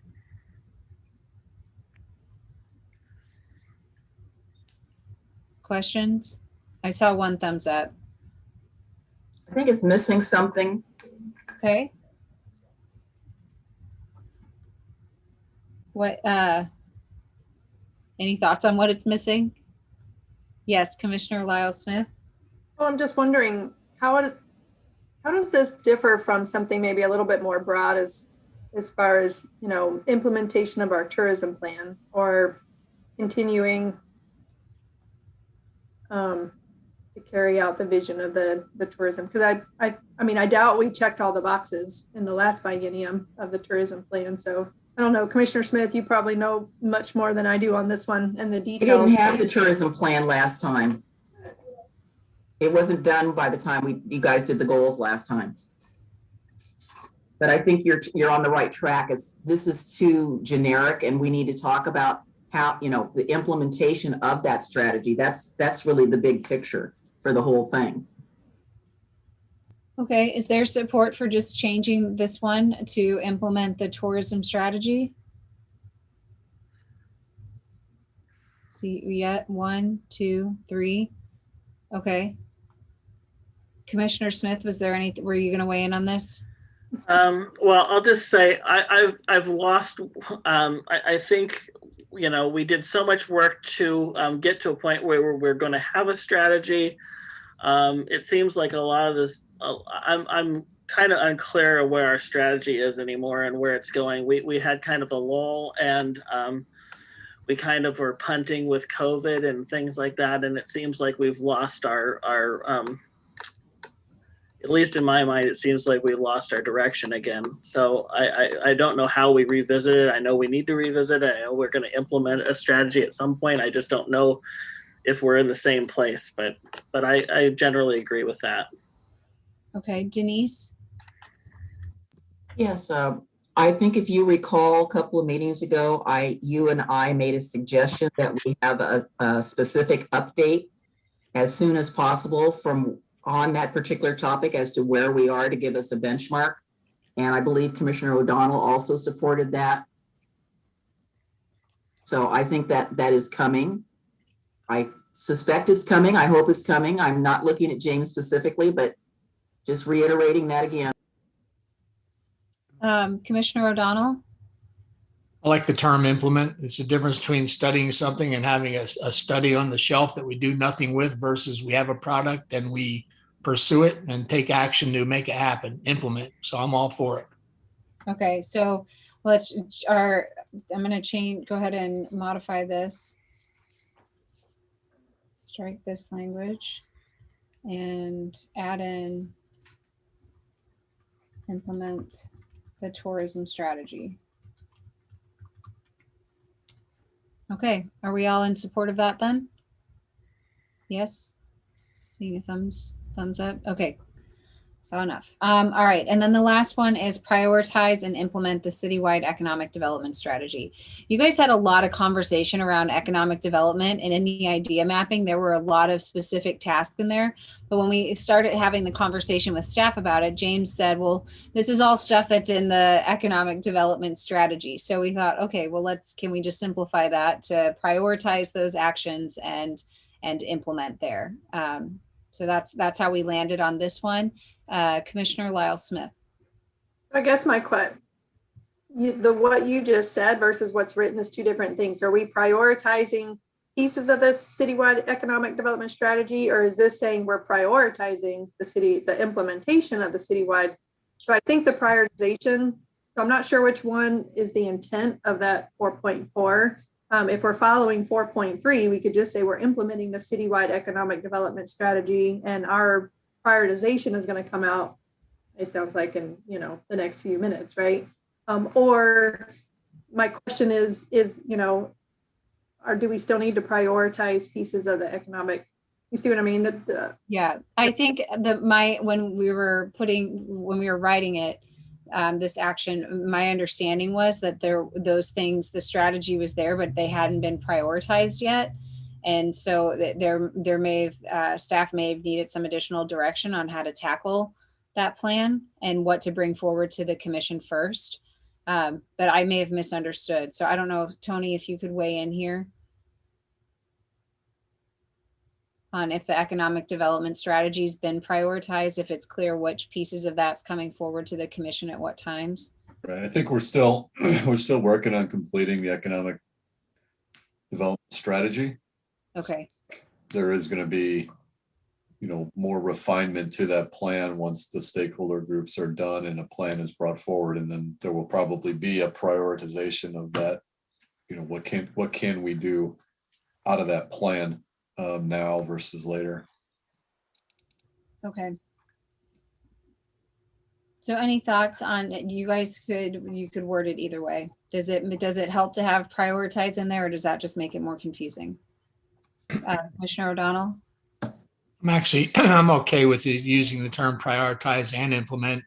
If you think about an economic development strategy, are we focusing on the development of small businesses? Are we tackling being in a major manufacturer or what? So there could be multiple courses to do this. I think you put them all on the table and then you prioritize what you can do now versus what takes a longer term approach. So I'll live with prioritize, then implement. I'm fine with it. Yep. Okay. Any other support or other proposals? Yeah, Denise? Well, once again, I have to agree with Commissioner Frank O'Donnell. All right. Do you have a card that says that? Can you just hold it up? There we go. All right. Any other discussion on this one? Okay. Can I just see a thumbs up of all those in support of how it's currently standing? Okay, great. Next one then, moving right along, support diverse housing options in Oregon City. So 3 strategies to support this goal. First one, update our code to implement the requirements of House Bill 2001. Conduct more detailed analysis of Oregon City's housing inventory, and then prepare a plan to identify housing strategies, tools, and opportunities that work best for Oregon City. So let's tackle this first one. This one felt pretty clear when you guys were having discussion around it. So I don't know if there's any questions, clarification, or if you just want to express support. Yeah, Commissioner Lyle-Smith. This feels like a very detailed project or something that we know is coming. I'm not sure that it needs to be. I feel like it's, we know it's coming. I'm not sure why it needs to rise to the level of being a strategy. So. Staff, do you guys want to, my understanding was that this was a pretty big undertaking, and it was going, when you have to weigh how you prioritize some of these strategies and thinking about staff capacity and resources, that it was helpful to consider this as far as taking up capacity. So I don't know, staff, if you guys want to weigh in on this. That is correct. It will take a little over a year to complete, and it will also have a financial impact component from the budget as well. Denise?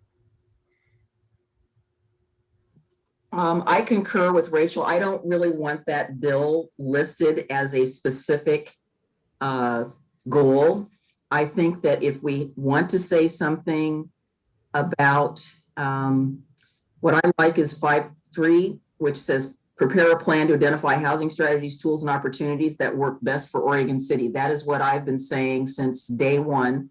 I will be honest, I don't like Senate Bill 2001 because I think that it didn't allow for communities who were already in the process of doing this to not be, I feel like it's like they just put their thumb down on it. And that has to do with other jurisdictions that didn't want to implement it. We were not one of those. So I think they painted all the cities with a broad brush, that's the reason why I don't particularly like it.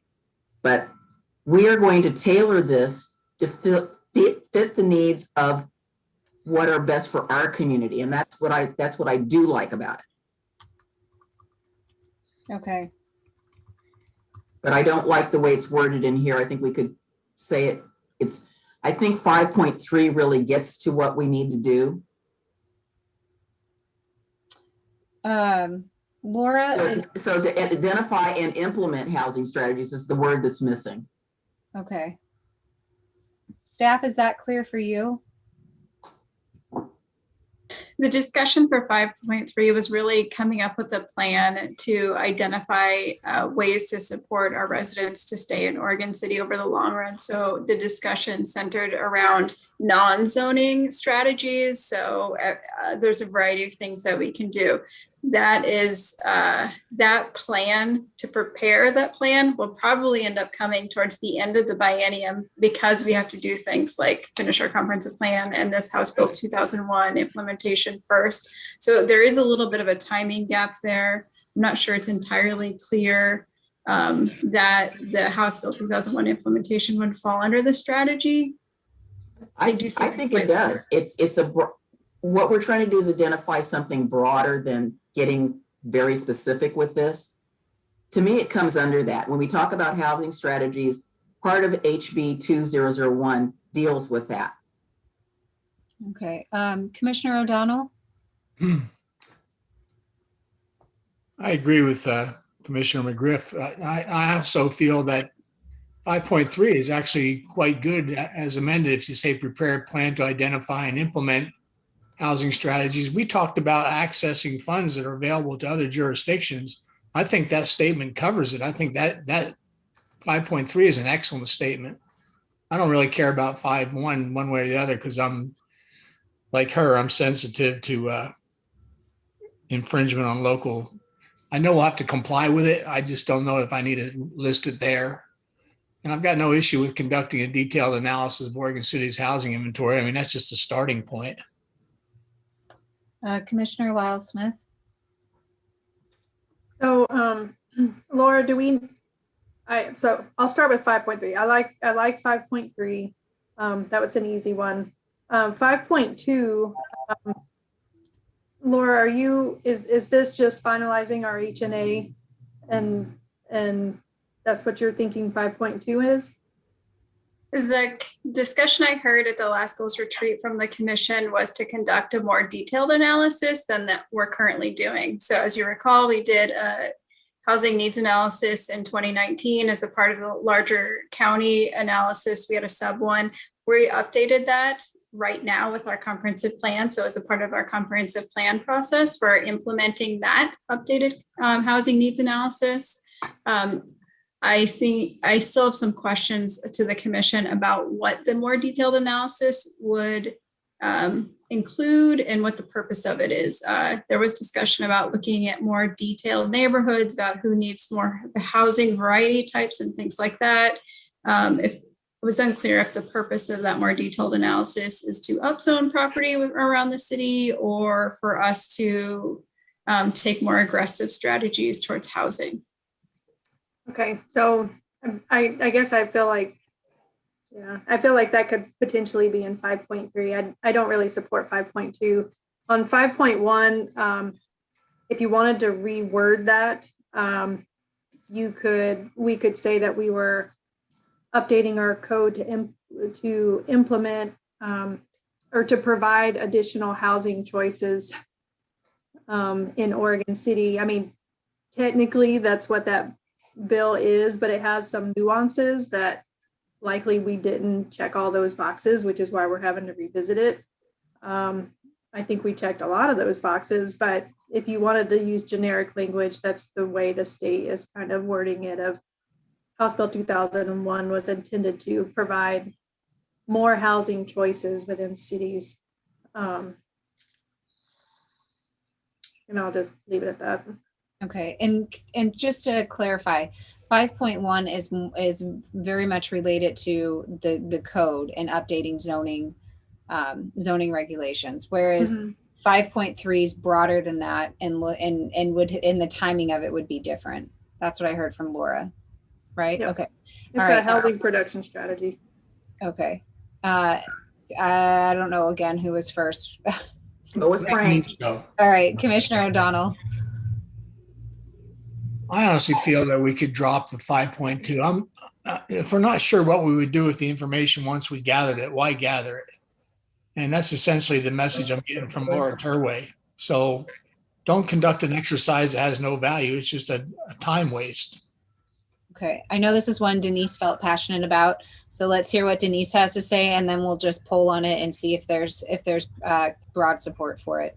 Denise, go ahead. Okay, so I'm going to make my case. The reason that I wanted this in there is because I've looked at what our high level analysis we got from the county. That doesn't come close to describing or telling us what we need to know about where the different types of housing that we might propose, where it could possibly go. I think we need to give people at least a little bit of a heads up.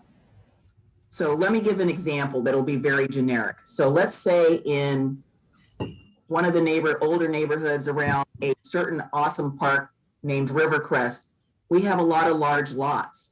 Well, there probably are some opportunities where people could possibly divide their property. They could put ADUs on them. They could put other types of housing. Those are 10,000 square foot plus lots, some of them bigger than that. Using another neighborhood like McLaughlin, where there are basically 50 by 100 lots, some larger, some smaller, there isn't really that same type of opportunity. And if we know what we have in each of the neighborhoods on a broader basis, we can better plan where their opportunities are to put this additional housing. And we don't know that. So, I mean, again, I'm getting down into the weeds. I understand that. But what we have doesn't help us do that. We can provide a better direction to our community members and people who are interested in redevelopment where the best opportunities would be to do these types of housing styles that we're looking at. South End is an example. In our concept plan, we talked about cottage housing, but that doesn't fit everywhere. And if we're talking about preservation of buildings, whether they're mid-century modern or, you know, older, we need to know some of that information, which is why I was very specific about why it's not a wasted analysis. We don't know that information. So seems like that could be done using what we already have, which I thought was pretty darn minimal, to get a more detailed inventory so we can implement those additional housing choices and say, these areas would be great for this. This is good for this. You know, to me, it's finding the information that we know we have as a background data to implement that 5.3. It's one of those opportunities. Okay, thank you, Denise. That right now. At this point, I just want to make sure, like, let's make sure we're either adding something new or opposition. I need to keep our conversation moving so that we do wrap up by 9 o'clock and get through it. So let's try to be brief and not debate it too much and just. Well, it wasn't, you wanted to know the rationale why I wanted it in there, so I was trying to. No, Denise, I wanted that, but we've got 2 more hands up on it. That's why I was saying that. Thank you for sharing those ideas. All right, Commissioner O'Donnell, what do you have to add to this? Short and sweet. Commissioner McGriff's argument has swayed me. I would favor this thing, but my only caution is it's going to be a difficult investigation because now you enter into the effects of covenants and restrictions. Like in my neighborhood, you cannot add secondary housing of any type on a lot. And some of these areas you cannot subdivide your lot. And those are agreements that are filed when the properties were developed. So the amount of investigation is going to be extensive. Commissioner Lyle Smith. Yeah, I continue to not support this mainly because I feel like our zoning essentially dictates what's being built, and House Bill 2001 essentially opened the door and said all of these housing types can exist in all of these zoning types. And so, you know, we don't need a detailed analysis because duplexes are allowed and cottage clusters are allowed and all this kind of stuff. So our zoning is dictating where things can be built, where they can't be built. So again, I feel like it's a pointless exercise when we're not building housing ourselves. It's driven by the private market. And I guarantee the developers are looking at our zoning codes and trying to figure out where they can get the bang for their buck. So anyway, I'll leave it at that. Thank you.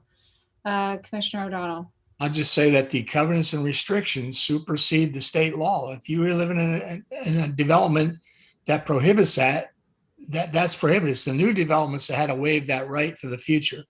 So if you're looking for opportunities, you may still have to investigate that. And I'll leave it at that. Thanks. All right. Not seeing any other hands at this point. So if we can just do a poll of as far as if there's support for this. Can I see the hands? Got 1, 2. All right, I've got 3. So we're gonna leave it on. Okay, so 5.1. Just to be clear, we did have support for that one, correct? How it was rewritten. Yes. Okay, and then this last one.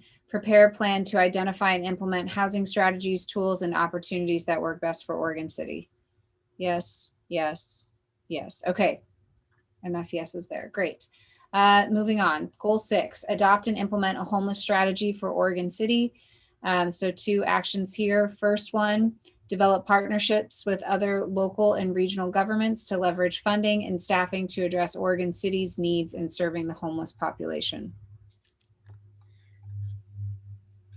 Any clarity or additional discussion on this one? Yeah, Commissioner Smith? I know with some of the conversations we've had and also comments from the police chief, I'm worried that the way that's worded, basically, we don't want to necessarily be tackling the entire region's problem. And so if we're wording that to leverage funding and how Oregon City serves the homeless population, it kind of maybe opens the door for us to be continuing that job of trying to solve a regional problem just within the city. I think that conversation about partnerships was really about, in terms of my memory, was how to develop partnerships and strategies so that Oregon City is not lifting this whole thing and is doing its part, but also not trying to tackle something that's broader than just our borders. Okay. I'm seeing 2 yeses. Commissioner O'Donnell, or did you have anything else you wanted to say on this? Oh, you're on mute. I believe it ought to read to encourage regional solutions. And that just paraphrases what Commissioner Smith just said. We don't want to be the destination. Regional solutions is our goal.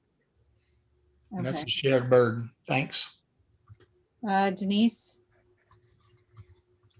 Okay, agree with Frank. She made a card. Excellent. And then Chief, you want to weigh in on this? I was just going to say quickly, I think that the thing that I'm finding, I've been digging around a little bit regarding this Metro money, and the county's going to be getting, gosh, I think it's 20-some million this first time out, and they think it's going to go up to 50. And the little bit of conversations that I've had is, I don't think that anybody is asking the question whether or not we should reach out to the cities and see how they feel. I know they're going to do a presentation pretty soon in March to us, the county is. But I've talked to one commissioner, and I talked to some of these folks who are going to come in. And I think that nobody's going to come ask us our opinion as a city, you as a commission. And I think that we need to sort of assert that and get them. One part of my conversation with this commissioner was to look at things regionally to reduce the impact of the cities.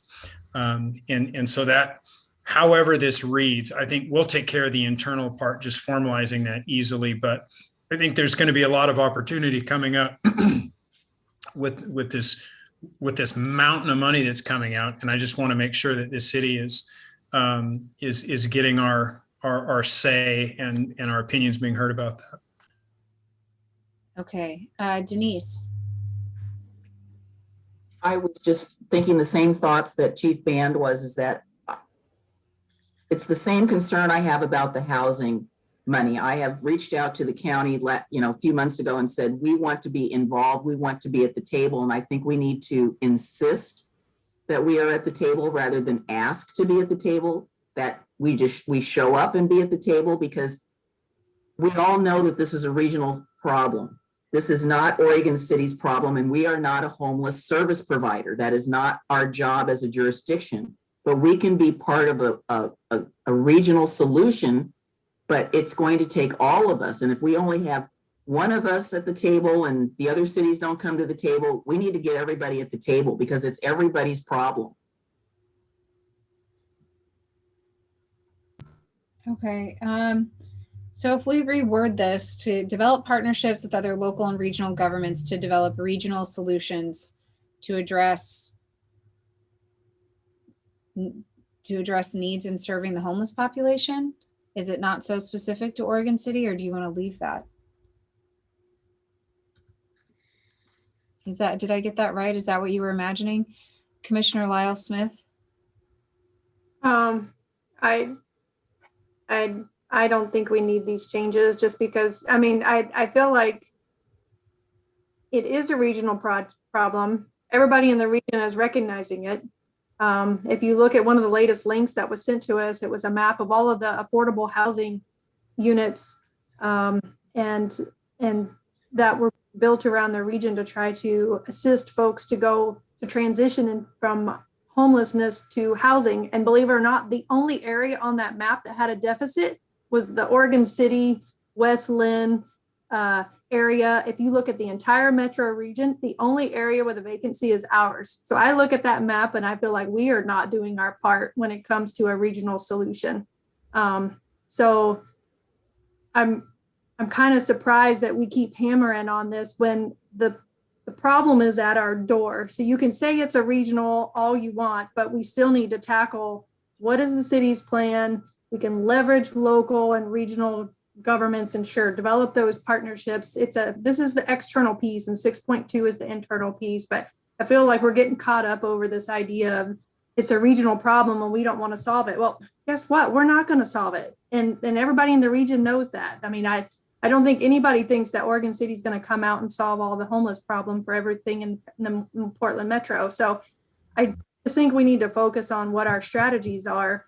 And 6.1 is the external strategy to make sure that we can leverage partnerships and leverage funds to do our part of addressing our strategy that we develop, which is 6.2. And our strategy that we develop would tie into the regional conversation that's going on. It's not meant to supersede the region. It's not meant to say we're number one. It's just meant to put us in the conversation, which is what Commissioner McGriff said, of just putting us at the table. But if we don't have a strategy and we're not even going to be at the table if we don't, I guess I don't want to turn people off either by saying, we don't want to work on this problem because, everybody's giving it to Oregon City. And that's just not true. It's, Oregon City is not the only city that's bearing this burden.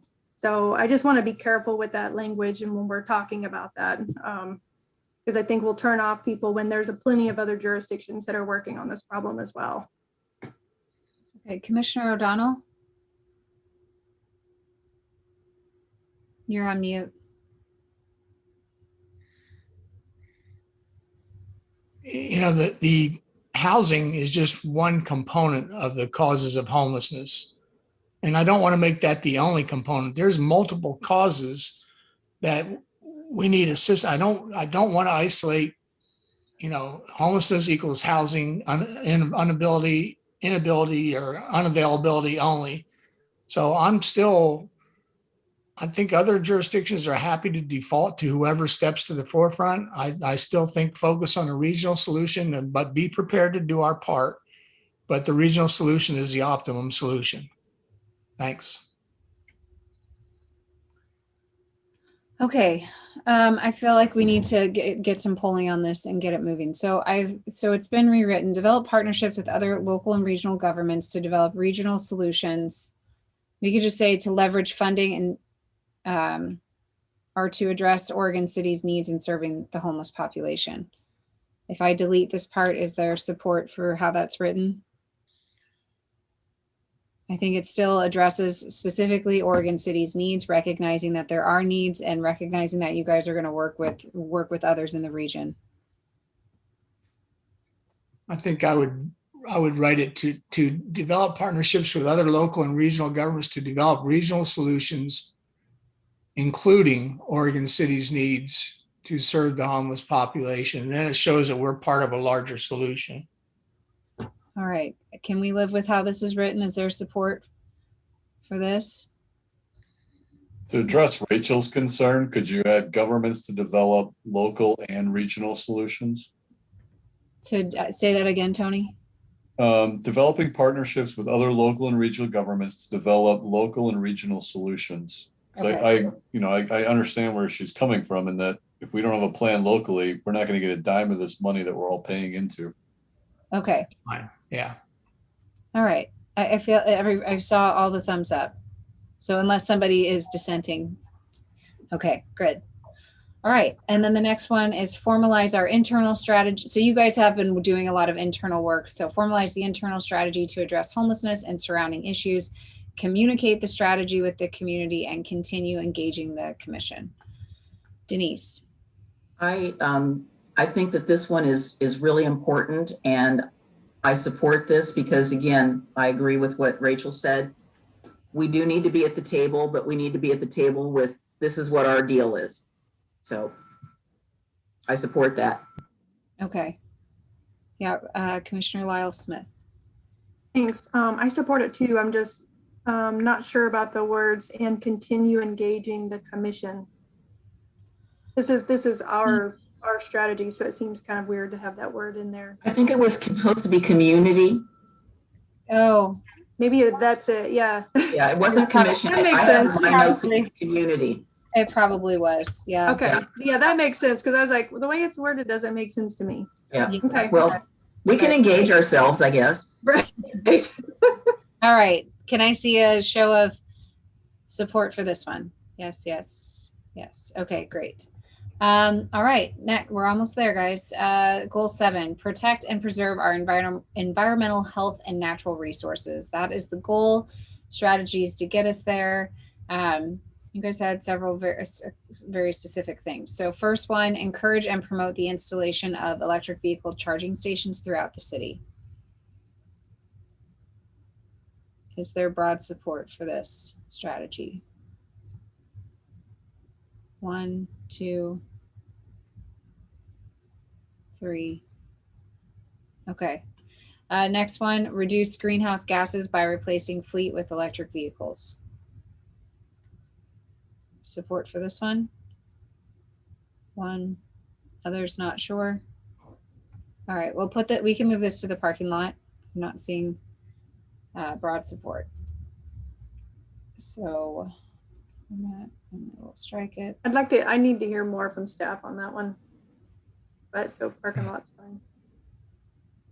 And I hesitate because some vehicles do not lend themselves to electric power, whether it be heavy equipment or police pursuit vehicles or whatever. I'm not sure what that means. Okay. Denise, if you're talking, you're on mute if you're trying to talk to us.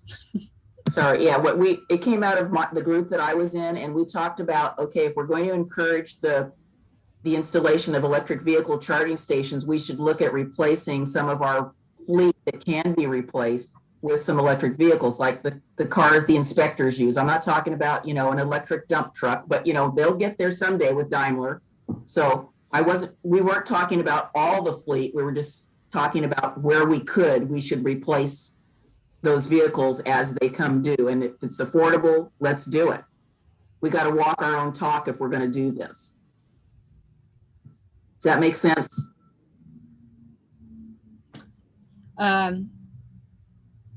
Do you guys want to have it as a separate action or just maybe include something to that effect in 7.1? Or is there just not support for it, which is fine too? It could be included as part of 7.1. Doesn't need to be separate. Well, I also think it would be part of 7.5 if it was part of the plan. I just feel like it's we haven't talked about it at all. So let's, we're kind of throwing it out there without a lot of discussion or enough discretion. Okay. Maybe needs to add the words where feasible. Okay. If we add the words where feasible, is there support for it then? I'm hearing two kind of divergent views. All right, I'm not seeing enough support for this. I think we just need to keep moving, and maybe it is addressed. If you guys are going to do a climate action plan, maybe it's addressed there. All right, next one is strengthen the city's code to include provision for green materials. Support for this one? Someone explain what that means. Yeah, that's what I was wondering. Okay. Where are you going with that? Can somebody, I don't know, staff or if it was some part of somebody's group. Denise, was this in your group? Yeah, it was Patrick and Greg and myself, and I'm trying to think who else was in our group when we talked about that. There are provisions that we could be implementing to help people, use greener materials. I know some of that's in the state building code, but it would help if we had some statements saying, we promote and support that. Again, that would be part of a climate action plan, but I can't remember why this one came to the fore. I was looking for it in my notes.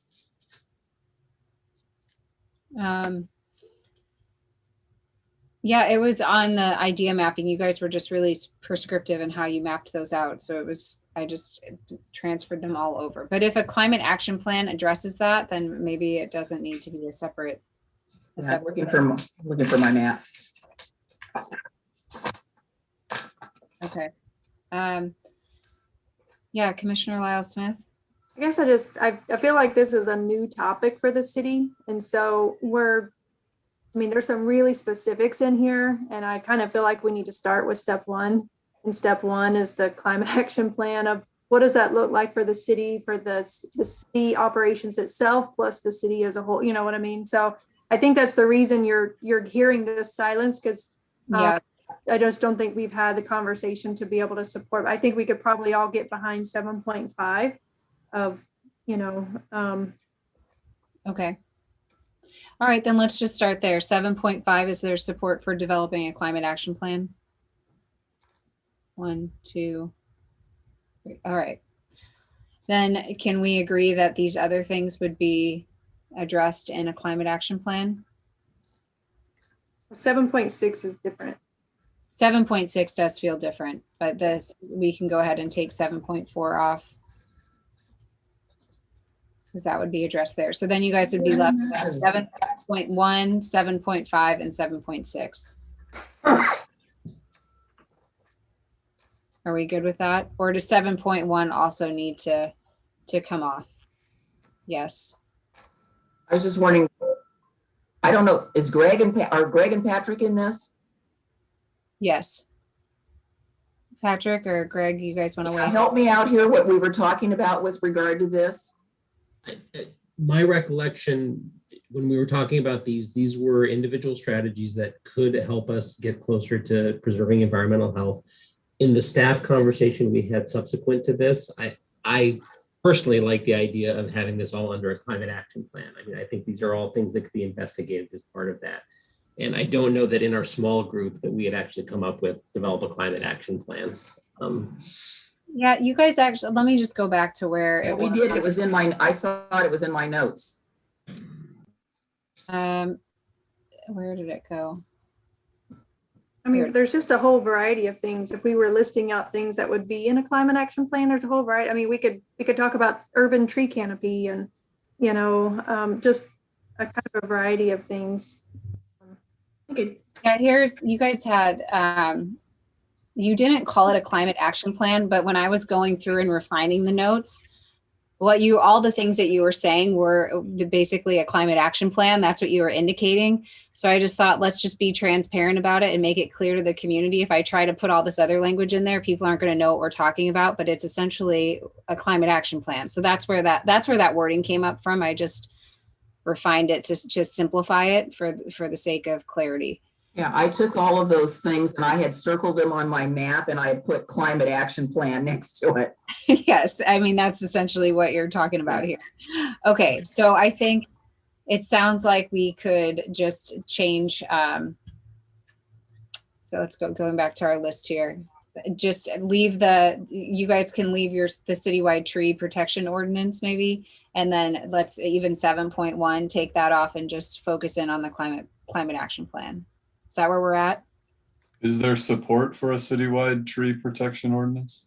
Yeah, is there support for that's a good question too. Is there support for that? Can I see a show of?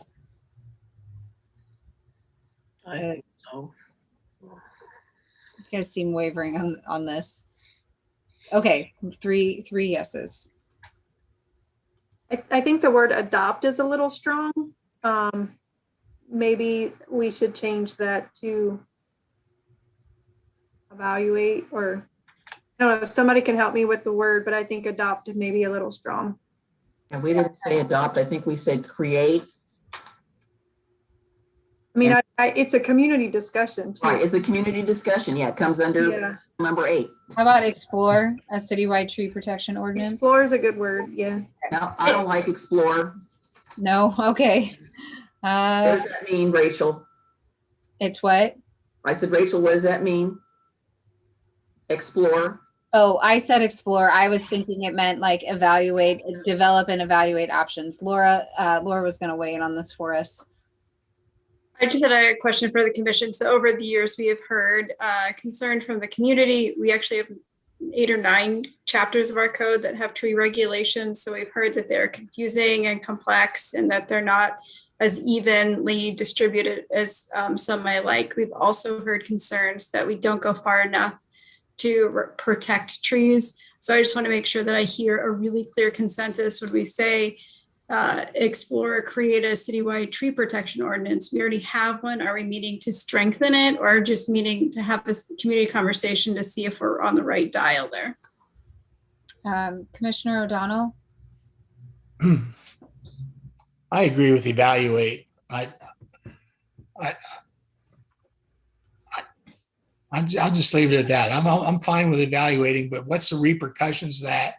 And what is it we saying? Let's evaluate. We already have on the books, as Ms. Turway says. And if there's a shortcoming, we can subsidize it. But if not, let's evaluate the thing. Thanks. Okay, thank you. Denise? I'm taking a deep breath. What we have, I would agree, is confusing. It's not equally implemented. It does not apply citywide. I think the reason we need to have one, or at least start looking at one, is what just happened in our community. Our tree canopy in this town has been decimated, and we need to have a mechanism to help people replant instead of giving them the opt-out where they get to pay money. We need to make it an incentive so that people do plant trees so that we can recreate that canopy. It falls under the climate action plan in terms of reducing greenhouse gases, making our community less hot. So I don't know, evaluate is the right word, but I definitely think we need to move towards consolidating everything so that it applies equally to everyone. Okay, can I get a poll on this last action here? Evaluate a citywide tree protection ordinance. Can I see a show of support for that, if there is one? One, Oh, I support it. I just don't support that word. 4. Okay. All right. Well, we played with a couple different words, but I think there was support for. I saw 3 for evaluate was okay. So let's keep moving for the sake of time at this point. You guys will get one more opportunity to adopt this, and if we need to wordsmith it and come up with something better, we can do that in between these meetings. Commissioner O'Donnell. You're muted. To me, the word evaluate means consider existing or review existing and consider new. But that's the only thing that evaluate means to me. So thanks. Okay. All right, let's shift down to our last goal here, which is promote diversity, equity, and inclusion for a safe, inclusive community and organization. We were able to summarize all of that discussion into 3 strategies that support that goal. The first being evaluate internal policies, procedures, hiring practices, purchasing, and codes to reduce barriers and systemic inequities. The next one is about using the vision articulated in the resolution that was passed to develop a comprehensive DEI framework to create a safe environment for internal and external DEI discussions. And then the last one was to create a community task force to guide the external DEI work. So there's some internal focus as well as a broader, more comprehensive framework, and then a task force to guide the external piece. So let's start with that first one. Any questions, comments, or on the first one, the evaluate internal policies and procedures, et cetera, et cetera?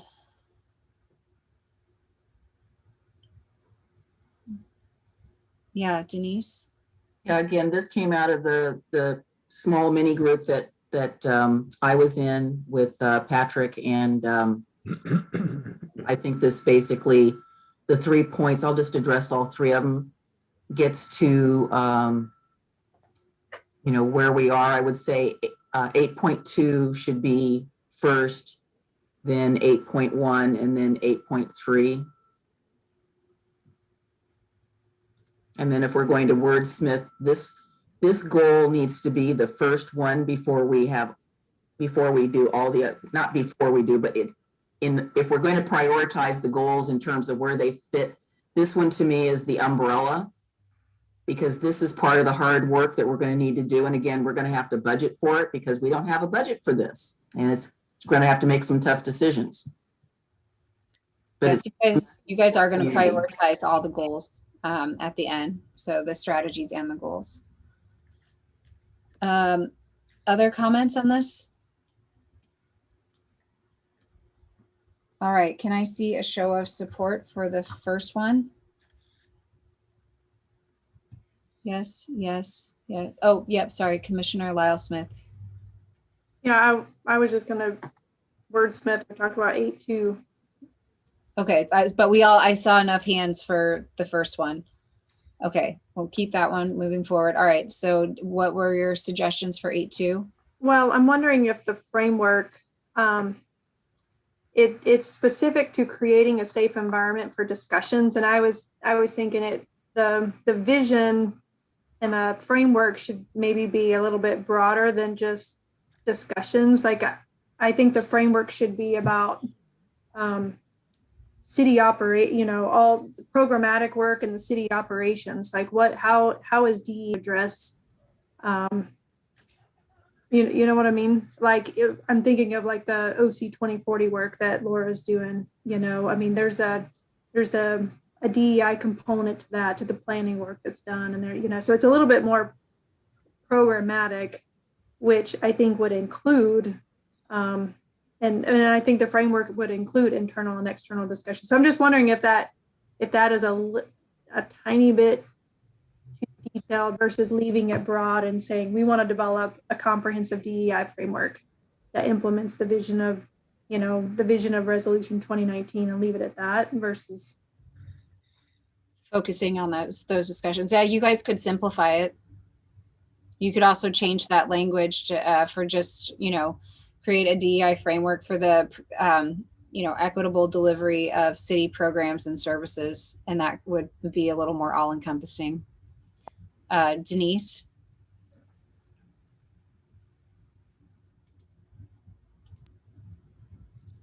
I don't disagree, but I think it's very, very clear to the community that we're talking about both internal and external. And I'm thinking about the external community that's going to read this. And they're not going to all be privy to our discussion, but I think what I have been telling people and articulating to people, that not only are we going to use the resolution to create a safe environment for these discussions, but that it will be broad-based and include looking at everything. And then part of that process is to create the community task force to guide that work. So the other organizations that I'm working on this with, all three of them have articulated very clearly to their memberships that it's external and internal in terms of their goals. Yeah, I think she just agreed with what you and I said, though. Yeah, that it doesn't need to be focused on the discussions piece. So it would be develop a comprehensive DEI framework to create equitable city. Let me play with this for a second. I mean, if Denise really wants to leave that in there, you can leave it in there and put an and the other piece, but it's I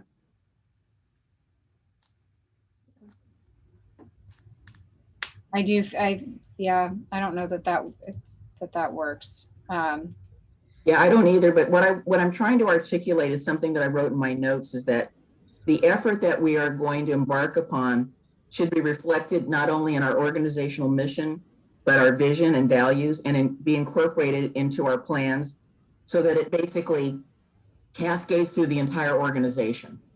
What if, Denise, what if we set internal and external DEI framework? I think that's fine. Does that work for everybody? Yes. Yes. Okay. I think that gets there. What about you, Frank? Thumbs up. All right. Is that everybody in support of this one now as it's been recrafted? Okay. I'm seeing enough support there. And then this last one, and you know, these probably aren't in the right order, but create a community task force to guide the external DEI work. Can you remove the word external? Well, we're not going to have a committee to do the internal work that's external. It's going to be our staff and us going to be doing the internal part. Yeah, I think that word was put in there to give some clarity of that you're not going to have a community or a task force to do the part of the organization. So I think that's why it was there. But I don't know if is there other support to remove that or change it? No. Okay. So just support for how it's written. Yes. I guess, Sarah, what I would say is that I know that some of the community members are, and Jim probably knows this as well, they're interested in taking a very deep dive into everything, you know, even getting down to the nitty-gritty stuff with the police department. And I support that to a small extent. We're going to do our internal work and we're going to report that back out to the community on what we're doing.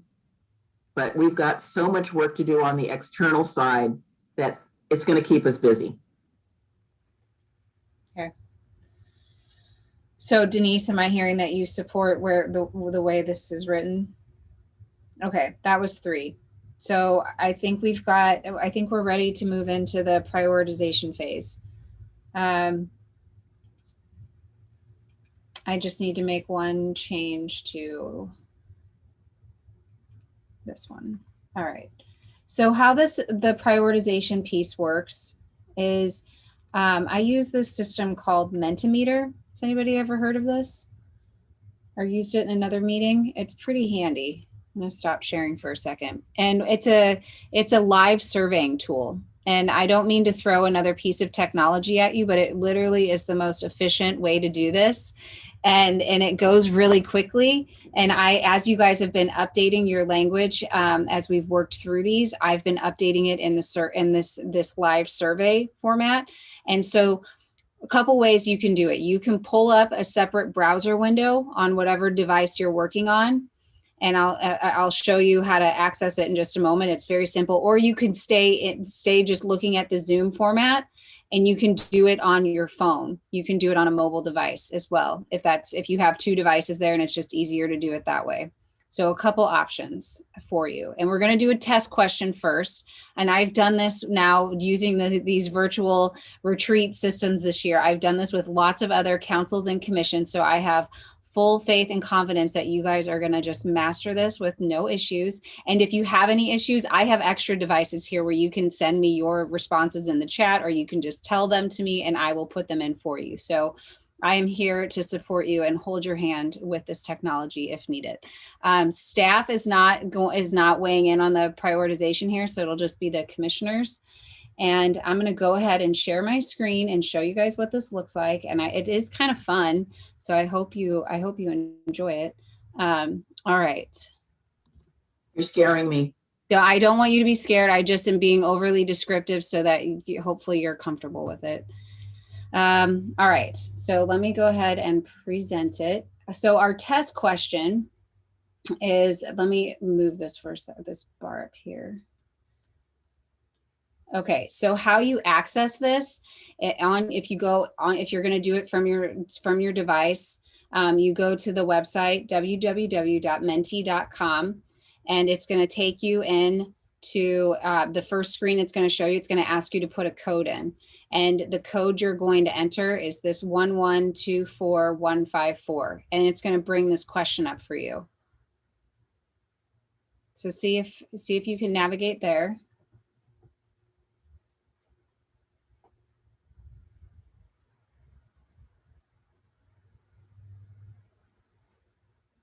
And then once you have, if you navigate there and you were our test question, and for the next time I'm in Oregon City and I need to know where to go to dinner, I'm going to look for these recommendations on best restaurant in Oregon City. So this will help to Okay, engage. Sarah, I opened it and it says join a presentation or interactive presentation software. Which is the one that I opened? Join. Join. Okay. Is it asking you for a code? Now it is. Okay, now punch that code in. Okay. There's something already. Oh, it says 1, 2, 3, 4, 5, 6, which I'm trying to get out of there. Just go over it. It should just Okay. enter right over it. Yep. All right, Weinhard Grill. I've never been there, so add that to my list. Okay. So I said submit. Okay. Okay. You did hit submit. Oh, there we go. Mesa Fresca. Is everybody else? Okay, we got 3 in. I've never been to any of these places. I don't know that I've done much dining in Oregon City. I must be missing out. These are gonna be the first places I go to. All right, is anybody's answer not showing up there? Aren't you supposed to have 4? I should have 4, so I don't know. I can't tell who's who. Mine's in there. Frank, is yours up there? It is not. I try to do it on my phone. It says, please wait for the presenter to show the next slide. And then it does not refresh. Let's see. But I can do it on the laptop if you want to just do that. I don't know. I don't know why yours isn't popping up. Yeah, it popped up right away. It says, All please wait for the presenter to show the next slide. So you may have answered it without knowing it. All right. Oh, maybe you guys maybe one of you had the same answer. If that's the case, then we're not going to get 4. All right, let's try the first question here. So our first question, our first goal was the one around infrastructure. And so now you should get the opportunity to rank these strategies. We'll rank the goals at the end, so you'll get a chance to weigh in on those as well. But here's an opportunity to rank the strategies to let staff know which ones you'd like to see happen first, what order you'd like to see these things occur in. I don't see the 1, 2, 3, 4, 5, 6, 7. It just says select an option. Yeah, well, that's how it's supposed to look. So Okay. you have like a drop down menu and you just select them. Okay.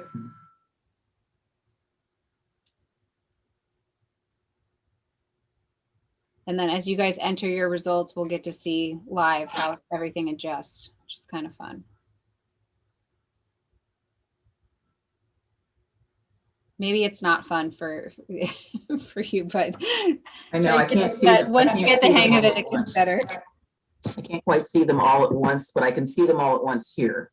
Okay, there you go.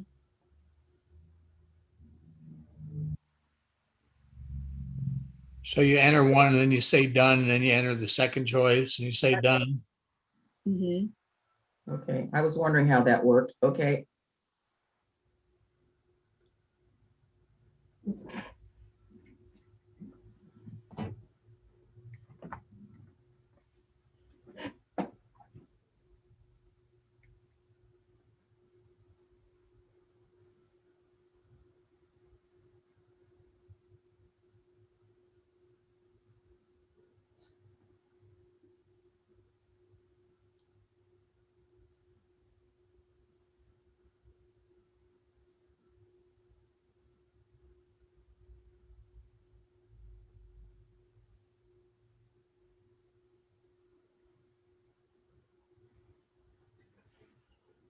You should have some Jeopardy music for this portion of the session.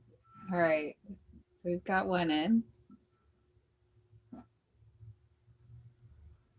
Who's got the Jeopardy music? I know, I should have had it queued up. Siri, play the Jeopardy music.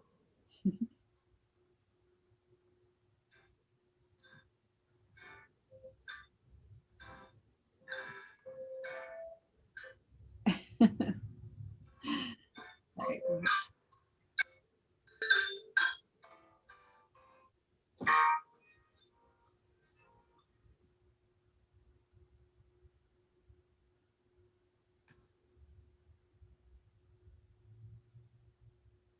All right, we're just waiting on one more.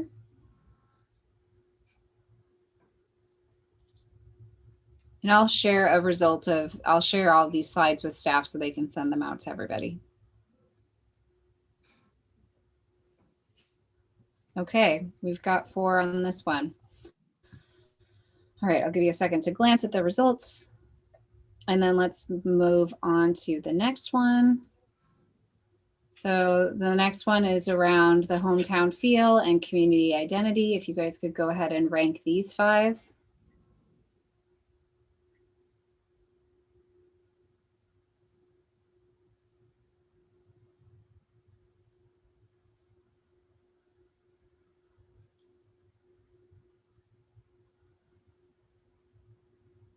Oh, and I apologize. I did forget to replace the wording on the first one, but I have it in the notes. So hopefully you can recall what the wording was that we agreed on.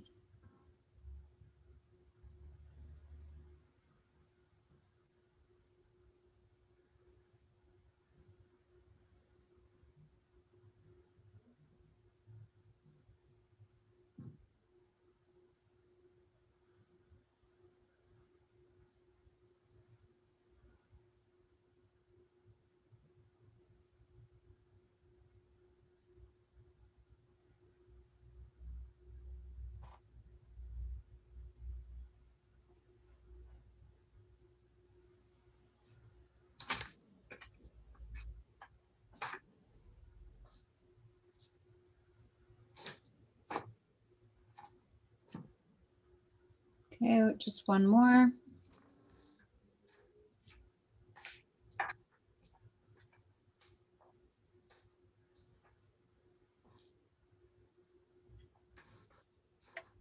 All right.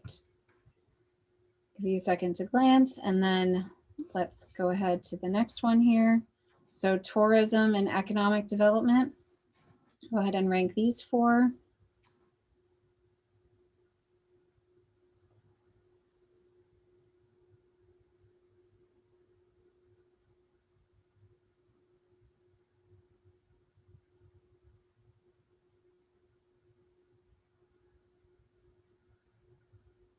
Oops. Okay, wait a minute.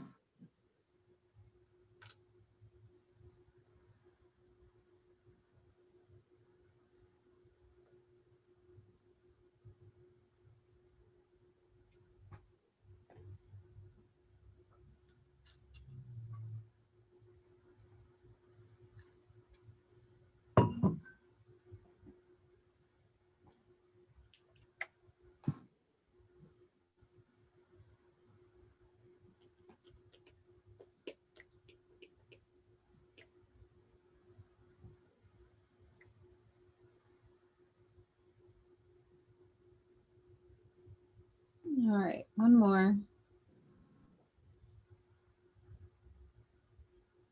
Okay. Next one. The community engagement one isn't going to pop up in this one because there's only one strategy, so no need to prioritize that. You'll prioritize that one in the overarching goals. So the next one is around housing. If you could prioritize these 3.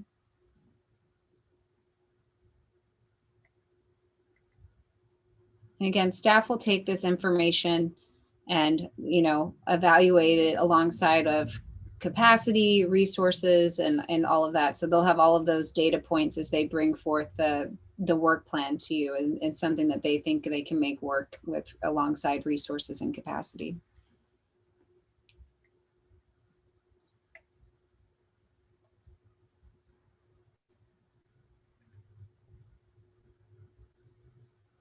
Okay, we've got all 4 here. Homelessness, only got 2 here.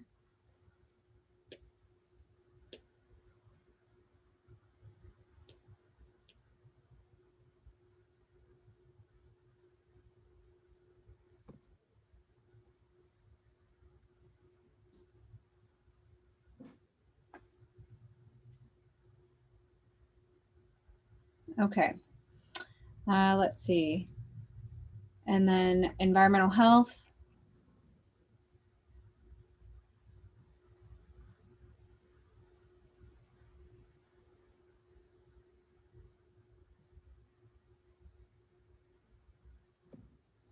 Okay. You guys are fast on. See, you're getting so fast and so good at this. All right. And then DEI.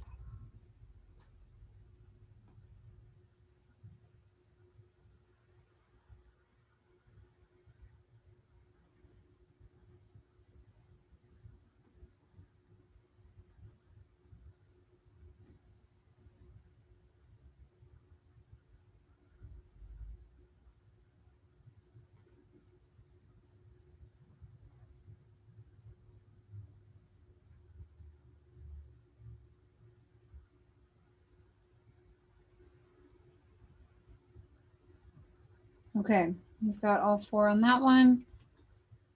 And then this is the last part where you get to rank all of the overarching goals.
Is there a way to go back?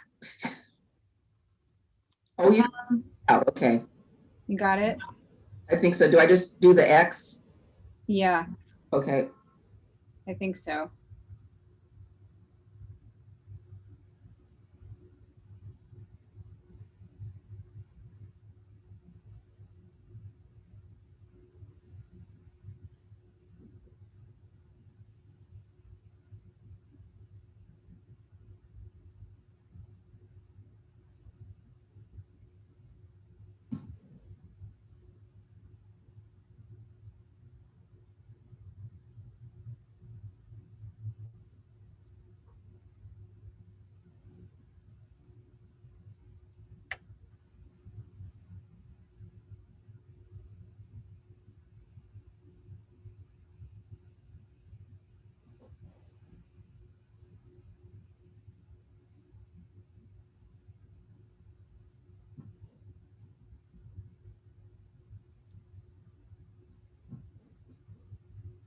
What gives you a heart at the end? Got to reward you for all that hard work. I'd rather have a piece of chocolate. All right, just waiting for one more.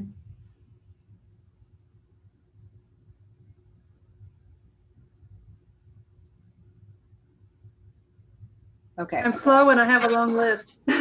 And that's all right. I think it's always fascinating to see how they change and shift. So you can take a moment to just take that in. And like I said, I'll send all of this out so that you guys have these results. All right. Great job. I hope, see, that wasn't so bad. You guys did awesome. All right. So now to close out of that. Can I ask you a question? Let's go back to, we just have, yeah, please.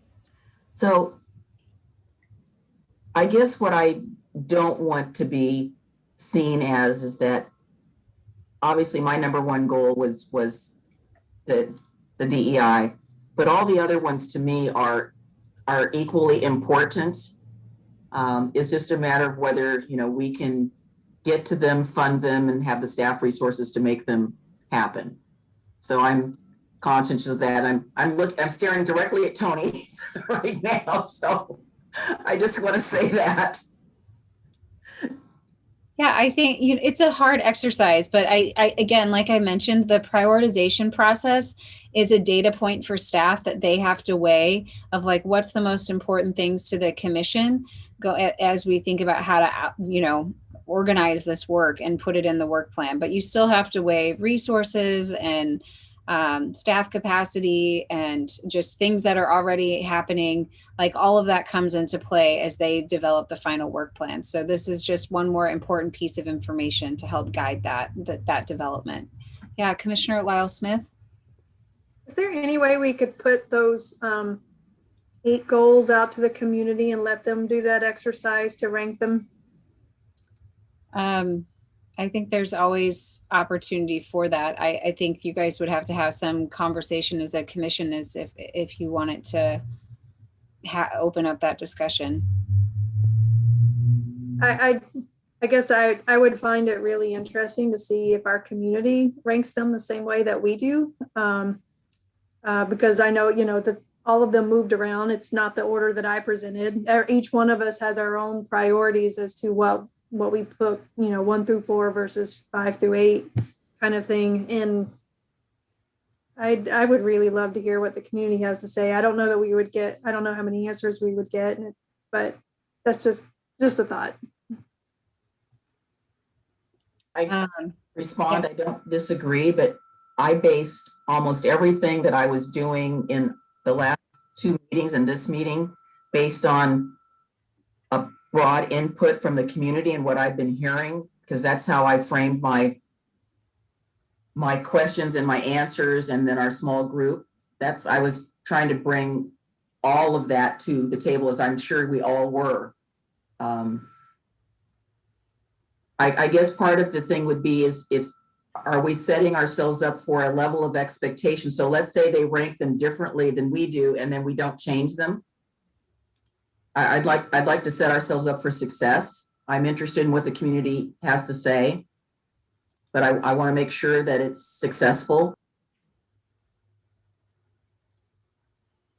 Any others want to weigh in on this conversation?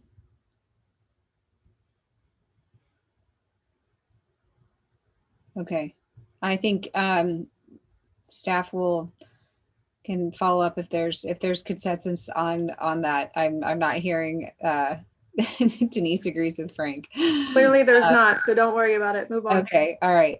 I want to shift into this next, just as we start to move towards our wrap up here, have some conversation around a team agreement. And so how I would like to structure that is separate the commission, and then I think Tony will come in that breakout group, and I'll be in that one to facilitate it.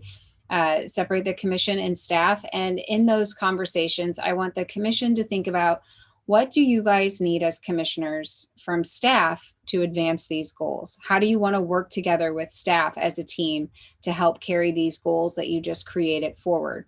And then also, commissioners, what do you need from each other? In staff's conversation, they're going to talk about now kind of hearing from the commission what's important to them, their goals, and some of these strategies. What does staff need from the commission to be successful in advancing the goals? So those are the 2 conversations that are going to happen, and then we'll do a report out on that to make sure that we're all in agreement on how you guys want to move forward together as a team. Denise, I see your hand up. I apologize, but I need like a 1-minute break. Okay. Let's do, how about we just do a 1.5 minutes? Let's take 90 seconds, people stretch or whatever. And then when I'll get the breakout, that gives me a chance to get the room set up. And when we come back, we'll do that. So take 90 seconds and be right back.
Okay, and people should be making their way back.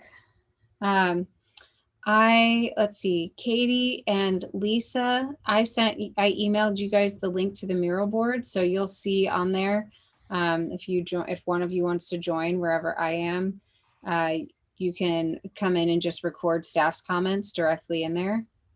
If you guys are okay with that. You guys have become mural experts, so I know you'll do great. All right, so I'm going to go ahead and open up our rooms. And commissioners and Tony, I will join you in room 1.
I understand there are 7 people watching tonight.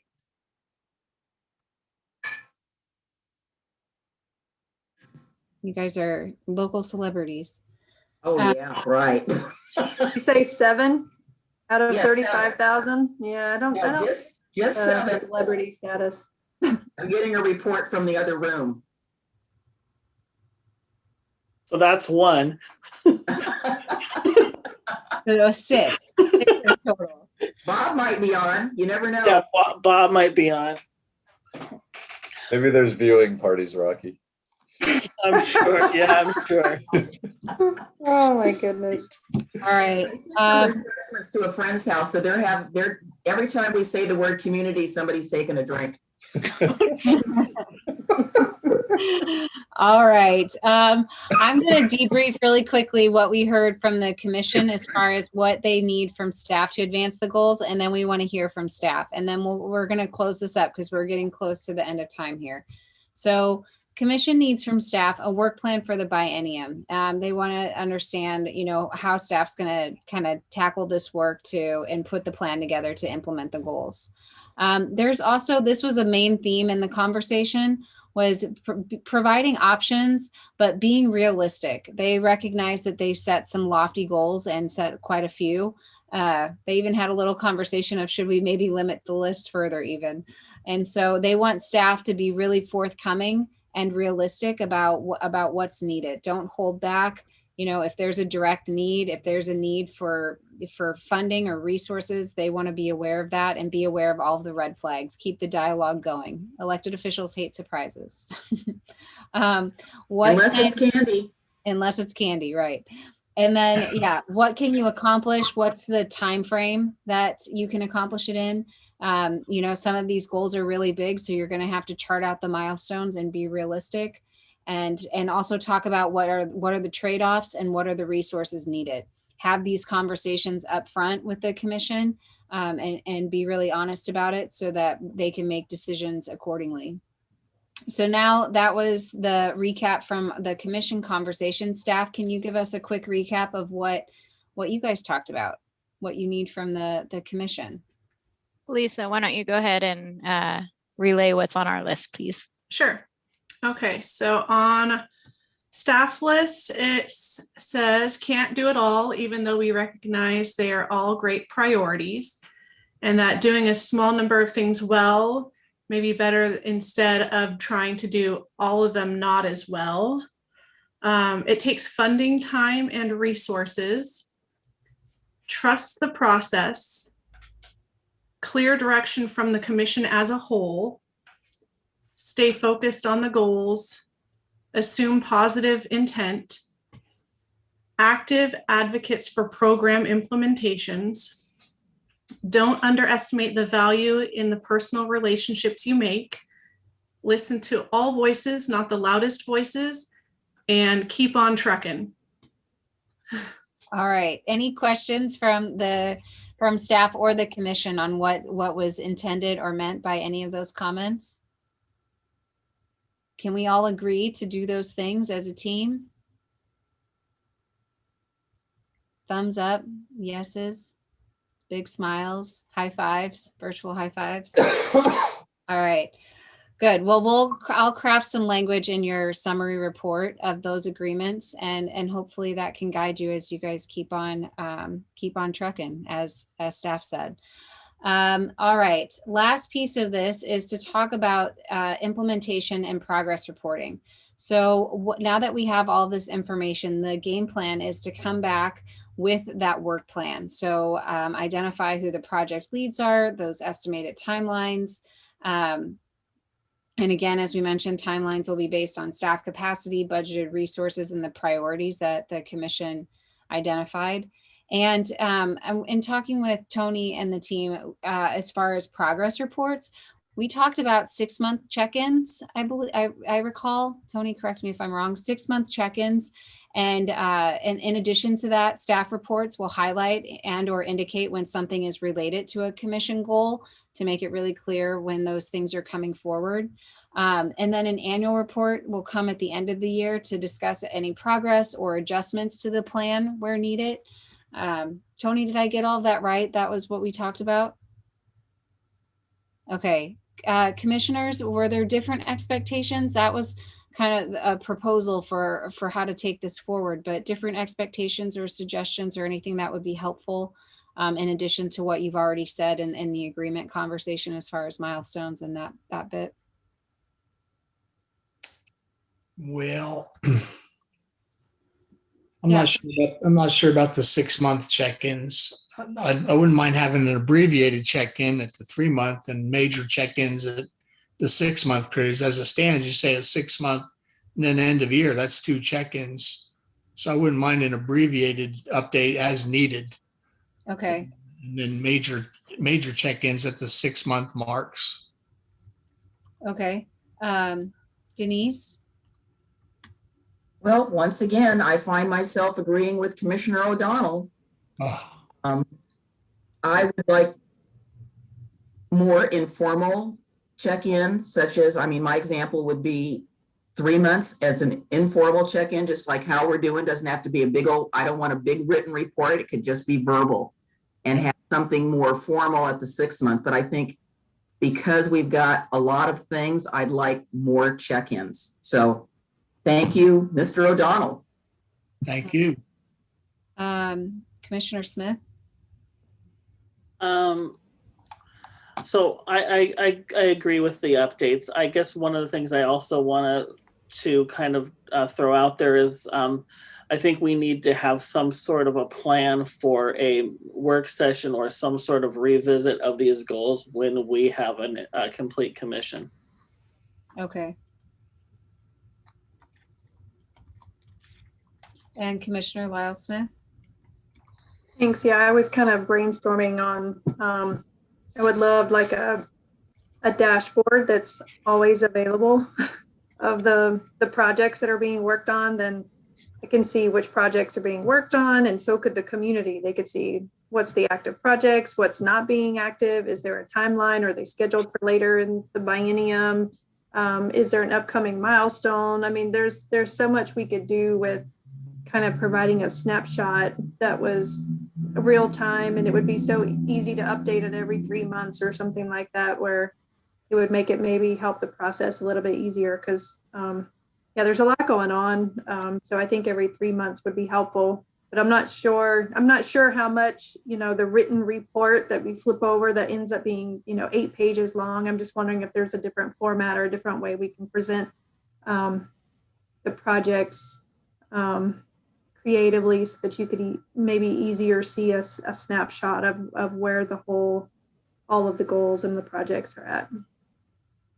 I have to think about that some more, but I'm sure there's a great dashboard we could build for it. There are great dashboards. I will just say they're really expensive and really time intensive, but I do that. Yeah, there's anything's possible, but I do think that I think staff heard the intent on tried and have some clear communication and try and maybe I just need to do my own in Smart Sheet, and then I'll just ask Tony, share it with Tony and ask him to update it. All right, we are at 9:01. Tony, any final words from you as we wrap this process up? No, just thanks everybody for all the hard work getting through it and all the great ideas and conversation. It's definitely helpful, and we'll go back and have a look at all these and see what we can put together. All right. Well, I just want to thank you all for your engagement and participation, for trusting the process. I know it takes a while to get through all of it, but you guys did a fantastic job, and I think you've got some great goals and maybe a little more refinement to do as you think about the capacity piece of it. But I think you guys are well positioned and to be off and running into 2021. So thank you so much. And I think Rocky, do you want to officially? Yeah, I guess you can do it too. We're adjourned. So there you go. Thank you, everybody. Thanks, everyone. Thank you. Don't have a heart attack.